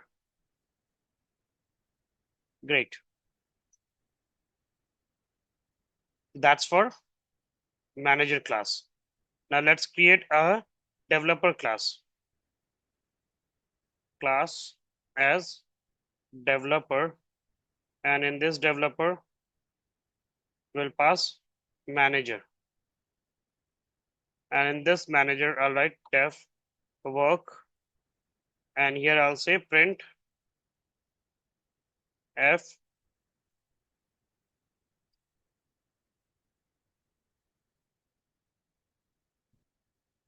dot name is working as a developer. Great. So we have created methods in all three classes. Now what we are going to do next is, so next thing is we'll create an object of employee, and we will pass the value for employee, manager, and developer separately. Now you see in both the three classes, we have the same method name, that is work. So if you see closely in all the methods, we have the same name, method name as work. The only thing that changes here is that the output, the first case it was working as general employee, then it was working as a manager, then as a developer. So let's create an object for all. So first let's create an object for manager is equals to new manager. And I pass the value for this is John. Sorry, no new is used here, just for manager, John. And using this manager, I call the method work. That's all. Now I create a method for developer. And here I pass the value as Harry. And using def, I call the method work again. And the last one for general employee. And here I pass the name as Mike. And again, I call this as work. So in every case, I'm calling the work here. And all these methods are similar. So obviously it says that from the parent class, we can access the child class, or from the child class, we can access the parent class value. Now, when I run this, then you see every time I'll get a different output. John is a manager, Harry is working as developer, Mike is working as a general employee. So this is how the thing works. Like the method name is similar, everything is similar. The only thing that changes here, method name, the parameters, everything is similar. Only the thing that changes here is, the only thing that changes here is that's the output. That's what method overriding does. It changes the output after the execution. So I hope the example of method overloading and overriding both is clear. The differences are very simple. In one case, if you will see, that's done only inside a specific class. In case of method overriding, it's done outside the, it's done between multiple classes, that's outside the class. In method overloading, the method name is same, but the parameters are different. In method overriding, the method name is same as well as the parameters are same. In this case, inheritance takes, in that case, no inheritance, it's done in one class. So that's what method overloading and overriding means.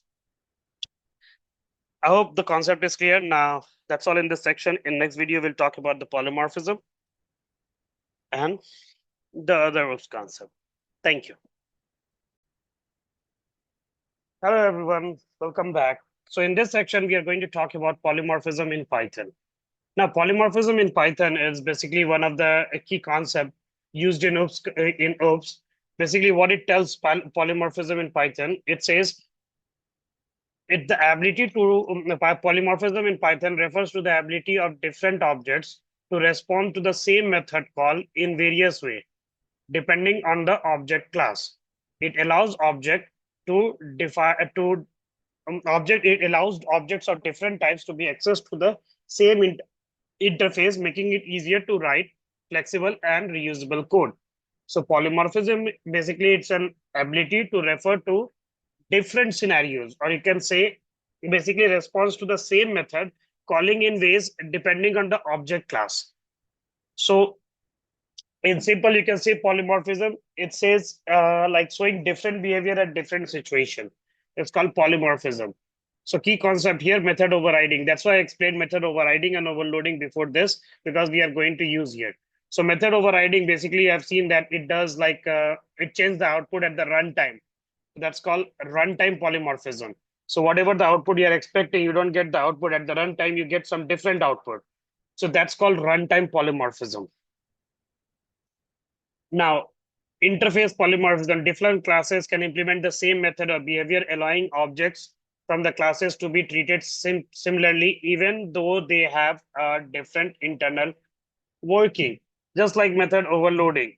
It's like using the same method or behavior throughout the class, as though it's like using the same method again and again. So that's also one of the features.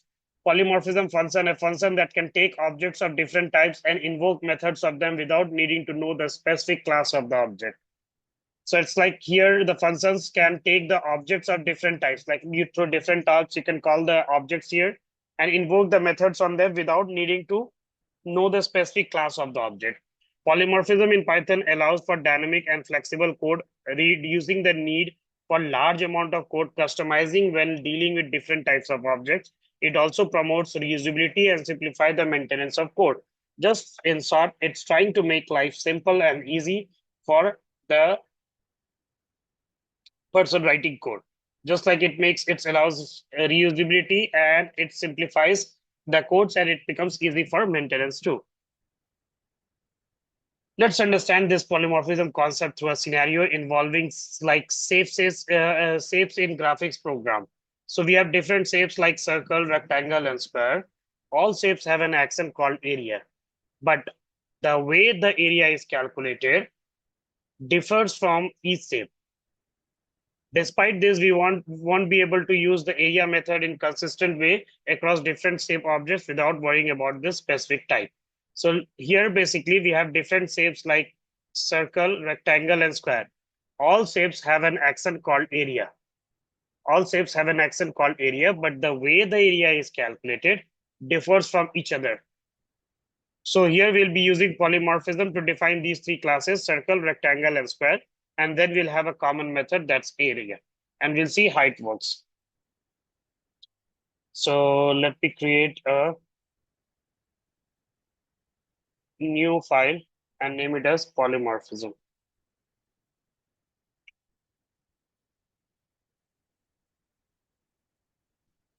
And in this polymorphism, we are going to create the first class that's shape, class as shape.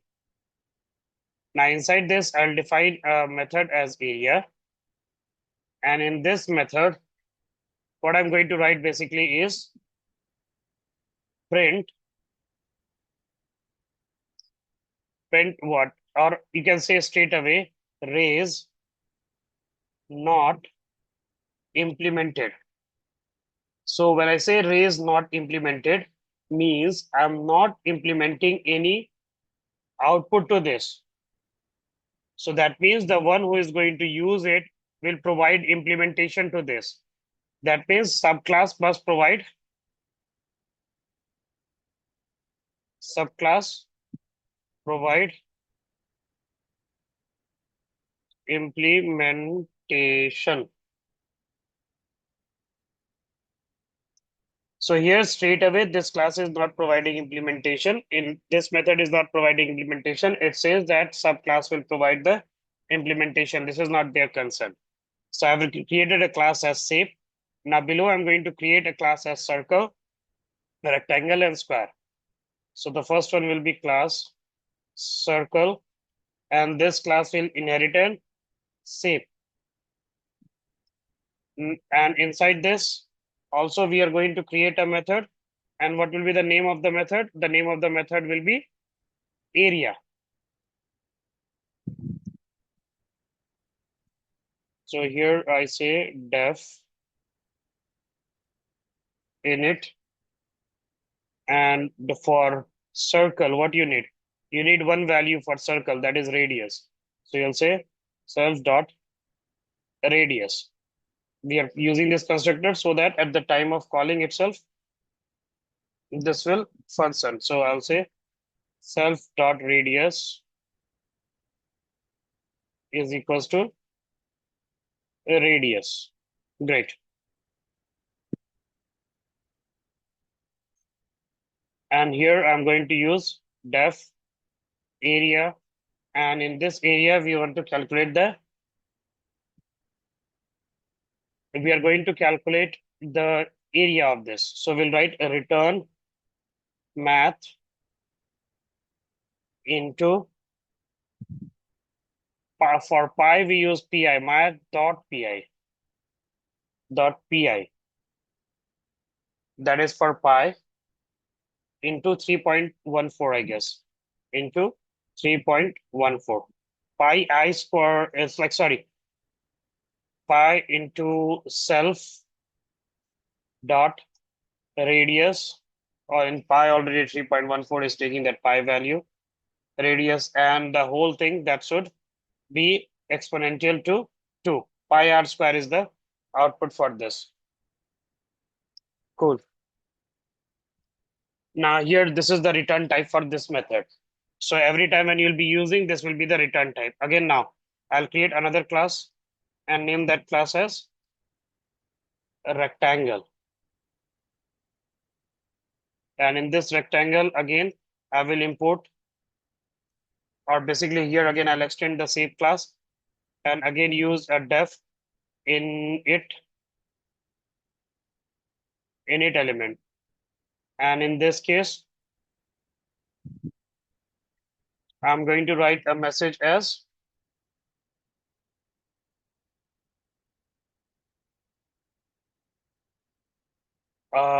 cell dot width and height. Here I'll pass two values. One will be width and another one will be height. Cool. Now here first self dot width is equals to width. Self dot height is equals to height. Cool.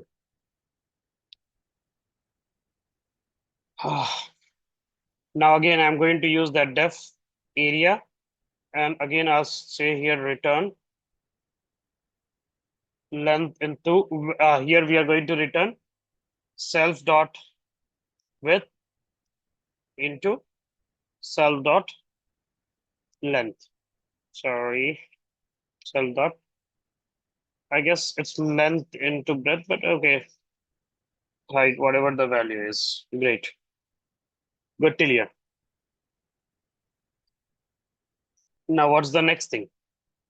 This was for rectangle. Now same for the square. So basically the story will be same for the square too.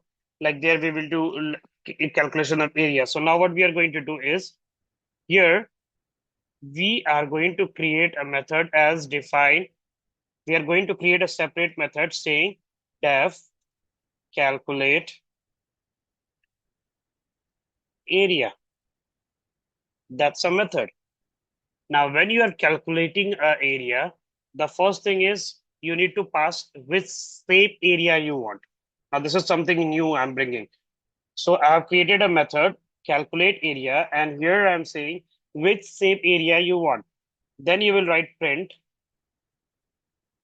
f and say the area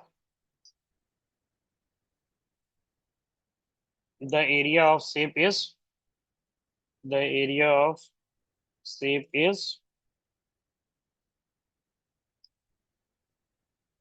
shape dot area. So using that shape, you will call the area method. Cool. So I have created a separate method that's called calculate area. And through this method, I will pass the shape which I want. And when I will do this, basically it will give me the output, and here I'll be printing shape.area. So here by using shape, I'll call that area. So first, let me create object for the first one, that is circle. Circle is equals to circle. And here I'll pass the value as 5. Now using this circle, what I'm going to do, using this circle, I will call, again, next one, let me create value for rectangle. Yeah, that's better. Is equals to rectangle. And here I'll pass two values, 10 comma 13, 23, that's fine. Now, what I'm going to do here is I'm going to calculate area. I'm going to call that method. And first I will pass with shape circle. So when I pass this shape circle, so in circle, it will call the area method. That's why here I pass circle. Now when I pass calculate area, and here when I pass rectangle, so in rectangle, it will call this method area. So that's how it's functioning. So in rectangle, it will call this method area. So that's why I've created this method separately where I'm calculating separate. So here when it comes to shape.area, it goes to that particular shape and calculate the area. In this calculate area, I'm passing the object name, that is circle, that represents the circle class. Again, the second one that represents the rectangle class. That's how it goes. Now let me run this code. So you see, first one, the area of circle, and the next one is area of rectangle, that's calculated. So what polymorphism here is doing is, like at this point, you see it's method overriding. Same method in both classes. In fact, in all the three classes, you have same method. At this point, it's method overloading. Now, how is this method overloading? Calculate area is one class, one method. First time it takes the value as circle. Next time it takes the value as rectangle. So the values in parameter every time keep changes, though we are calling the same method every time, but with a different value. So here, and based on this calculated area which we have created, calculate area method, we based on the same words we are passing, we are getting separate output. So at this point, it shows a compile time polymorphism, a different polymorphism feature, and when it's doing when basically it's overriding, then it's runtime. I hope the concept is clear and good. So this is polymorphism, and that's how the polymorphism runs. That's all in this video. See you next video with the next topic, that is data abstraction. Thank you. Hello everyone, welcome back.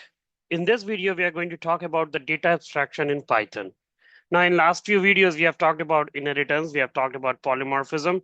Now we'll be talking about data abstraction. So first, let's understand what is data abstraction.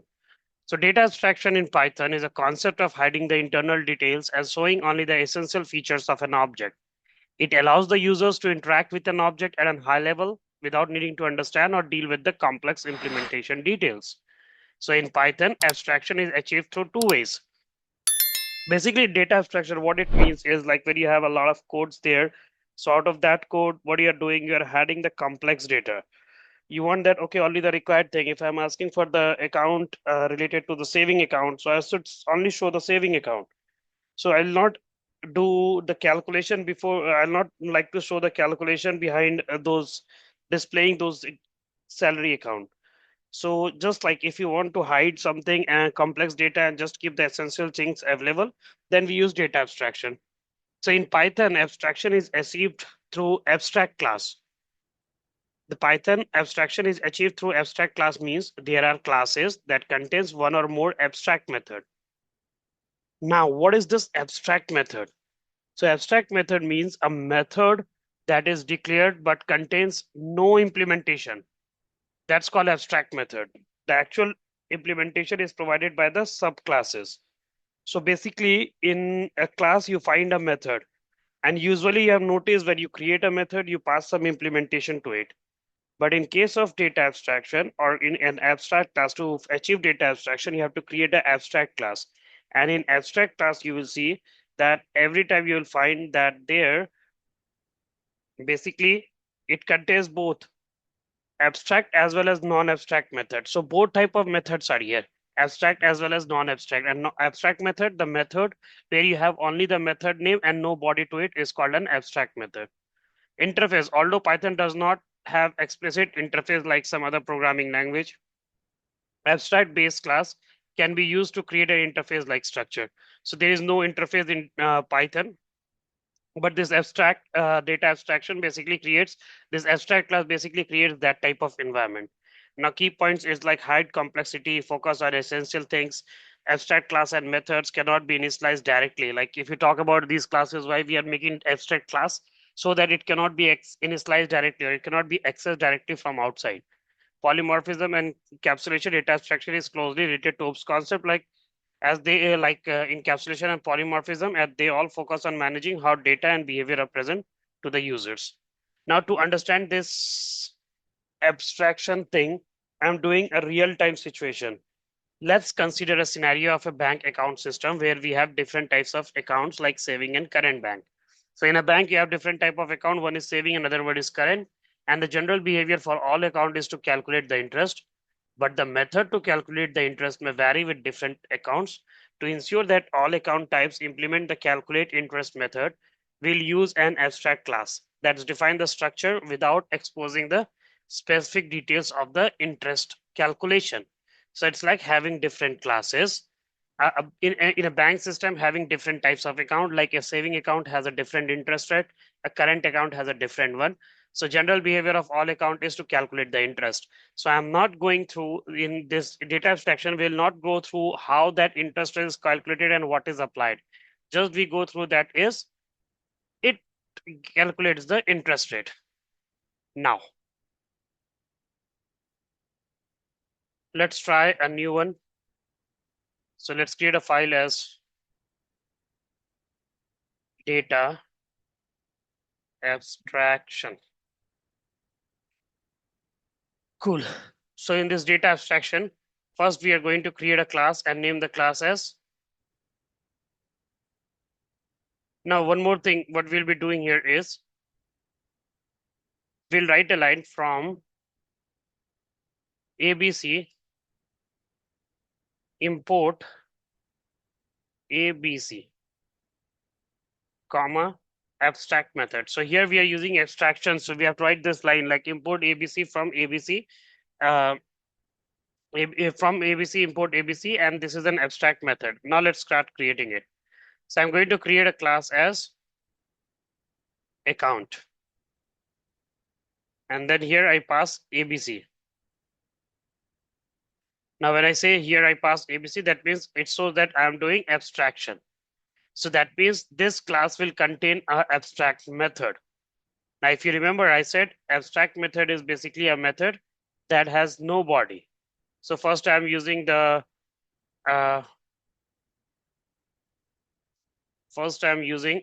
constructor. So I'll take some balance in account and I write self dot balance is equals to balance. Great. Now, in abstract class, it's compulsory to create a non-abstract method. So in abstract class, it's compulsory to create a non-abstract method. So I'm going to create a non-abstract method as calculate interest. That's the non-abstract method. And here I'll say pass. Now your confusion will be why pass? Pass because I'm not going to write anything inside this method. This is just like I've created a method and left it for uses. So I'm not going to write any code for this. Instead, the other class that will be using this account will be giving you this interest rate. So let's do that. So here, because we are doing abstraction, so I'll write at abstract method. Great. Now I'm going to create a class, another class, and name that class as saving account. And in this saving account, now again, we are going to import, we are going to inherit the account class. So when you inherit the account class, You see here it gives red warnings. If you go and check here, it will say it's compulsory to add uh, the abstract method. So you have created an abstract method here. So you'll be using that abstract method. That's compulsory to use. And here you will pass the implementation, or you will pass the body to the abstract method. So what I'm going to do is, here it's basically calculating the interest. So I'll write return balance. Okay, whatever the balance is. So I'll return self.balance balance into 0.04. That's the interest rate.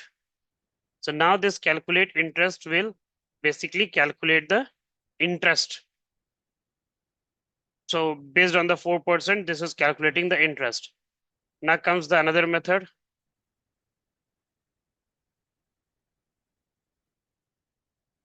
Class. One was saving, other one was current account.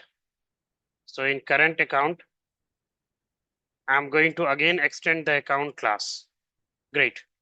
Now because I have extended the account class, so I'm going to use that method straight away, and I'm going to pass a different output for this, saying self dot balance into 0.2. So now you see in both the classes, I'm using this method calculate interest, but I'm giving my own interest rate. So that means those interest rates will be calculated. Now, just like if you remember in polymorphism, we used to call the uh, method from a different method. So same way we are going to create a method as display details. And here I'm going to say, I will pass which type of account it is. And then after the account is passed, I'll write a print statement saying F, and here I'll say interest for the account is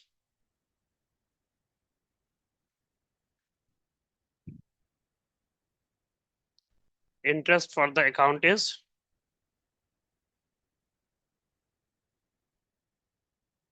account dot calculate interest. So now here you are calling the calculate interest method. Now let me create object of these classes. So the first class I'm going to create object is saving is equals to saving account. And at this time I have to pass the account.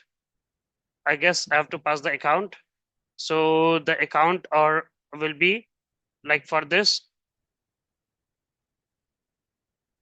basically I have to pass the balance here because it's extending the here when I'm using the savings, basically in the savings by default, I said this we'll be using the constructor here. So if I've created the constructor in parent class, so obvious that I'm going to use it in all the one. Current is equals to current account, and here 2000. That's the story. Now display details first by passing saving, display details, then by passing current. Now when you run this code, okay, let me change the value and make this as 5000 and then run, because I have decreased the value, so it's giving the same interest rate. Now you see it's a different interest rate. So what happens here is, you see first method, first class, that was abstract. How I got to know it's abstract? Because I have used ABC here. So along with any method, if you find in the bracket ABC, that means we are doing abstraction. We have just created a constructor here and an abstract method. That means a method without a implementation part, without a body, just its written pass. So that means no body is created for this. But for calculate interest, a body is there where I'm returning the balance. In calculate, again, here in every class, I'm using this calculate interest and calculating the interest. And once at last, what I do as usual, I create a display method through which I will pass the account and accordingly I will calculate the interest for that. So basically here one method, so calculate interest, what's happening, no one can see. Just we are passing. So one method was created as calculate interest, and the account holders are just the access, the account holders, those who are related to the saving account, they have the interest rate different, and the one who is related with the current account has a different interest rate. So that's the story of data abstraction. So it's like in data abstraction, we have an abstract method, and just we are providing implementation to that abstract method when anyone is trying to use that abstract method, or you say when inheritance is done with the abstract class. So that's how data abstraction works. This is the example of data structure. I hope it's clear to you. In next section, we'll talk about the encapsulation, the last principle of OOPS concept. That's all in this section. Thank you.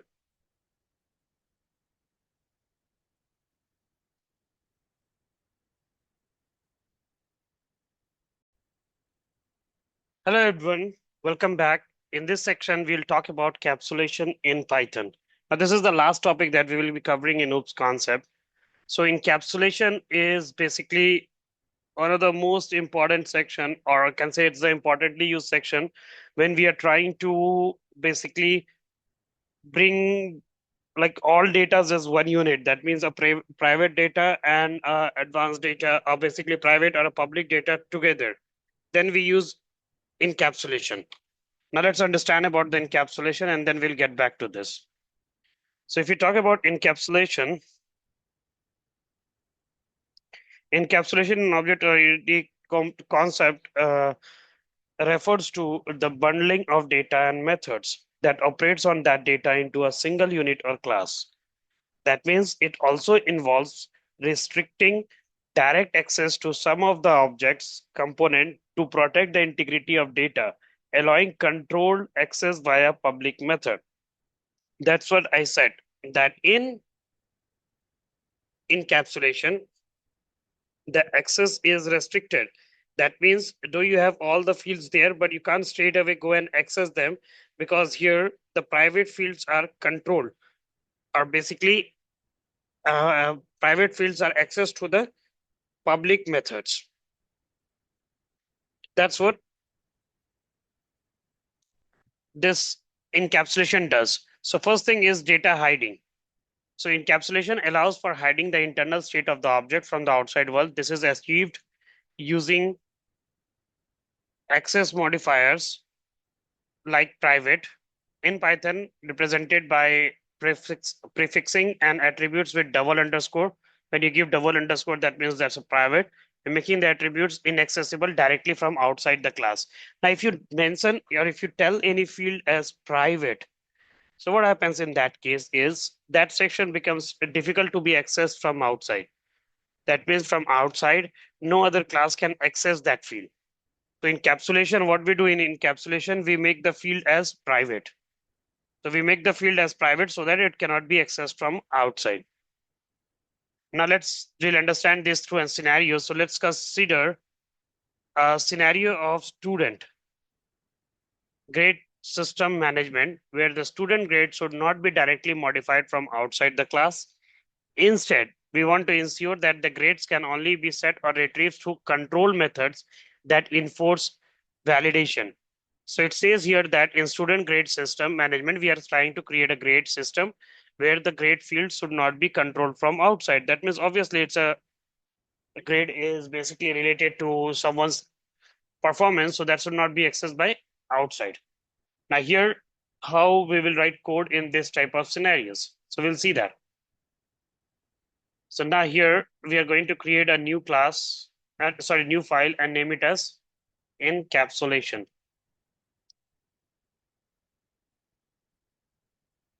And in this encapsulation, first we are going to create a class as student.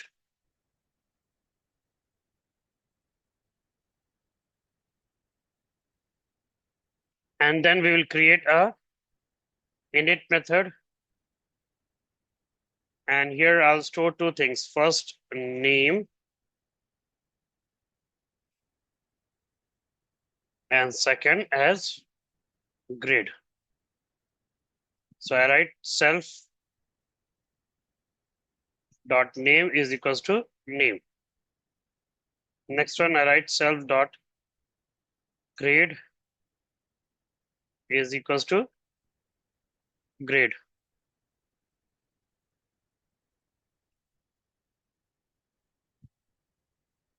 Now here I'll create a method. This is for students. That here I'll create a method to get grade and to set grade. That are two things. Now here in encapsulation, you will come across getter and setters. That's what we talk about. Now knowing that we are trying to make a field as private. So what I'm going to do is that this field, the grade field, I'm going to make it private. So to make this grade field as private, what I'm going to do is, I said to represent it as private, we use the underscore sign twice. And I say grade is equals to none. So that means this is private. No value is assigned to this. Great. Now,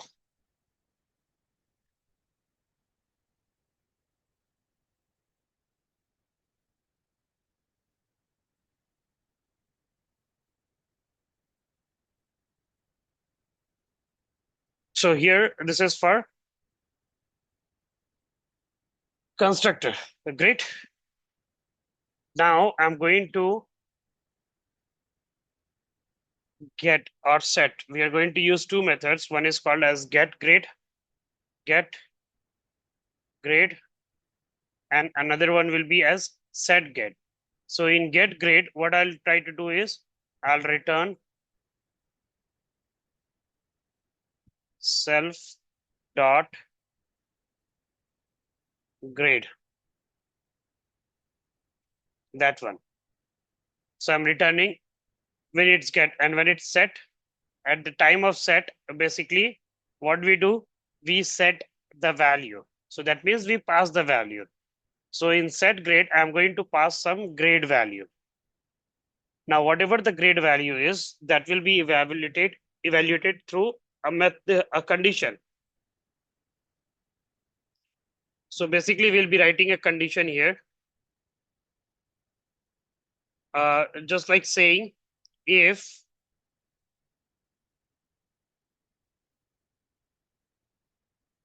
so here I say if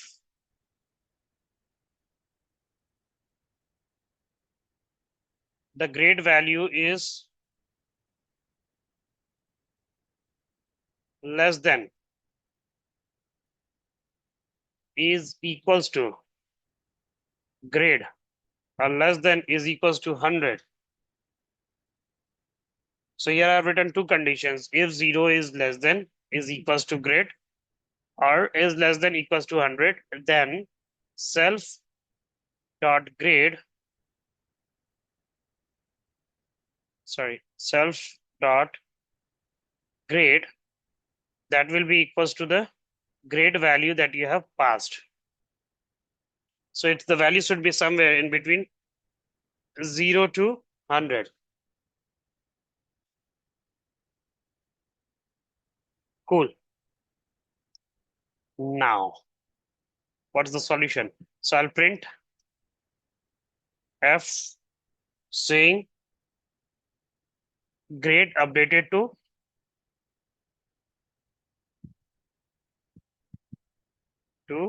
self dot, that will be inside bracket, self dot grade for the name self dot name. There it is. So here I've written a condition. Based on the condition, if this executes, fine. Sorry, when I'm using if, it should be this way. Cool. And again, if or else, it will straight away go to the else condition saying that invalid grade.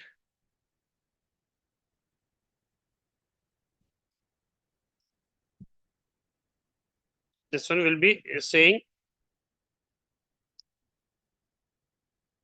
invalid grade.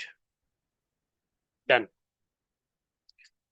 So let me complete this program. I'll tell you what exactly I'm doing. So here I have created a student class. I have made this field as grade, this grade field as private. Now I have made this grade field as private, so no one can access it from outside the class. Now because this field is grade is private, so that means this thing will be only accessible to the class called as student. So you can't execute or you can't access it from outside this class student. So this grade field, because it's private, this will be accessed only the class student. So here I have created two methods. This one is called as getter method. So I've created a method called as getter method. So get grade means I will try to get the grade of the person. So whatever grade is passed, that will be the grade of the person. Right now the grade is equals to none. That means no value. Now in the same method, I'm using a setter where I'm trying to set a value. Now you see these fields are public.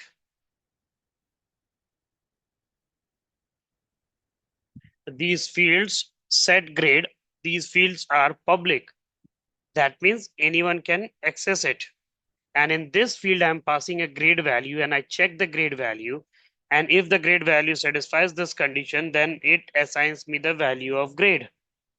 Whatever the value of grade is, that will be assigned to this variable. Now the field that was private, that was empty. Now that field has some value because to this method set grade, a value is passed. It's nothing to do with this private field. It's working inside the same class. Try to understand. It's nothing doing with the outside class. And in case of private, it says it's accessible to the same class. So here where I'm setting the grade, this we are doing inside the same class. Now, if the grades are not valid, then obviously it will throw invalid. So I hope it's clear. Whatever I'm doing in the same class. Now what I do is create an object of this class student1 is equals to student. Now at creating the object, at the time of creating object, what you are going to do is at the time of creating object, you will pass the name and grade. So I pass the name as John and the grade I'll pass here as the score as 85. I hope that's great that I pass the grade as 85. Now using this, so this is passed to this constructor and a grade value is passed as 85. Fine. Now I'll say print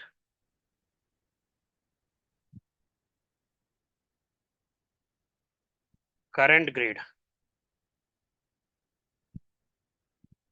Current grade. And again say student1 dot get grade. Now when I say get grade, so basically it will give me the grade value. And in this constructor here, I'm passing this grade value. I'm passing a random grade value to this here, to this constructor. And that grade value, when I say get grade, so the value will be assigned to this underscore grade. Is it? The value will be assigned to that. So once the value is assigned there,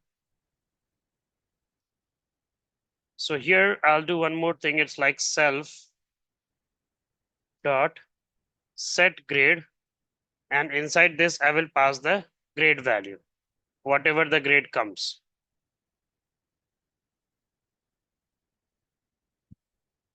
So here the grade value that you will pass, 85, this will not go to this private grade. It will straight away go to this grade here and this set grade, and this grade value will be verified here. So you see, this will be private. This nothing changes here. Whatever the value I pass to this grade, here set grade method gets called and it goes to here this grade. The value is compared. Once this condition is satisfied, then the value goes to this grade section. So at this point, it goes to this grade section. Okay. So straight away, it's not assigning value to grade. It's assigning this way. I hope it's clear. So now what's my current grade? So here in current grade, I'm calling the get grade method. So the grade method will return me the grade value. So everything is happening inside the class. Just I am creating an object and accessing it from the outside. So now when I say grade upgraded to 85 for John, current grade is 85. So basically I'm accessing the private field from outside the class using this getter and setter. So this part is important. This getter and setter helps you to make the private field as also as public. That's what getter and setter do for you. Getter and setter make the private field also as public. That's the story behind this encapsulation. So all the values are converted into one unit in case of encapsulation. I hope the concept is clear. Good. That's the last thing you need to know in OOPS concept. So in this Python video, I've covered these topics. I've covered like data types. I've covered about the control flow statements. I've talked about methods. I've talked about the loops. I've talked about the OOPS concept, the class and object building, the data structures. So I've covered all the basic topics required for a Python beginner. So this was the last thing in OOPS concept. Now in the next section, when I'll create new videos there, I will add more advanced topics. Here I have kept all the basic topics and those topics that will be helpful for you. So I hope you have understood, you have liked this video, you have liked this tutorial. So I'll be coming up with more new tutorials. Keep loving the videos, keep watching, and don't forget to subscribe our channel. So see you at a new tutorial in upcoming days. Till then, bye-bye. Thank you. And stay tuned.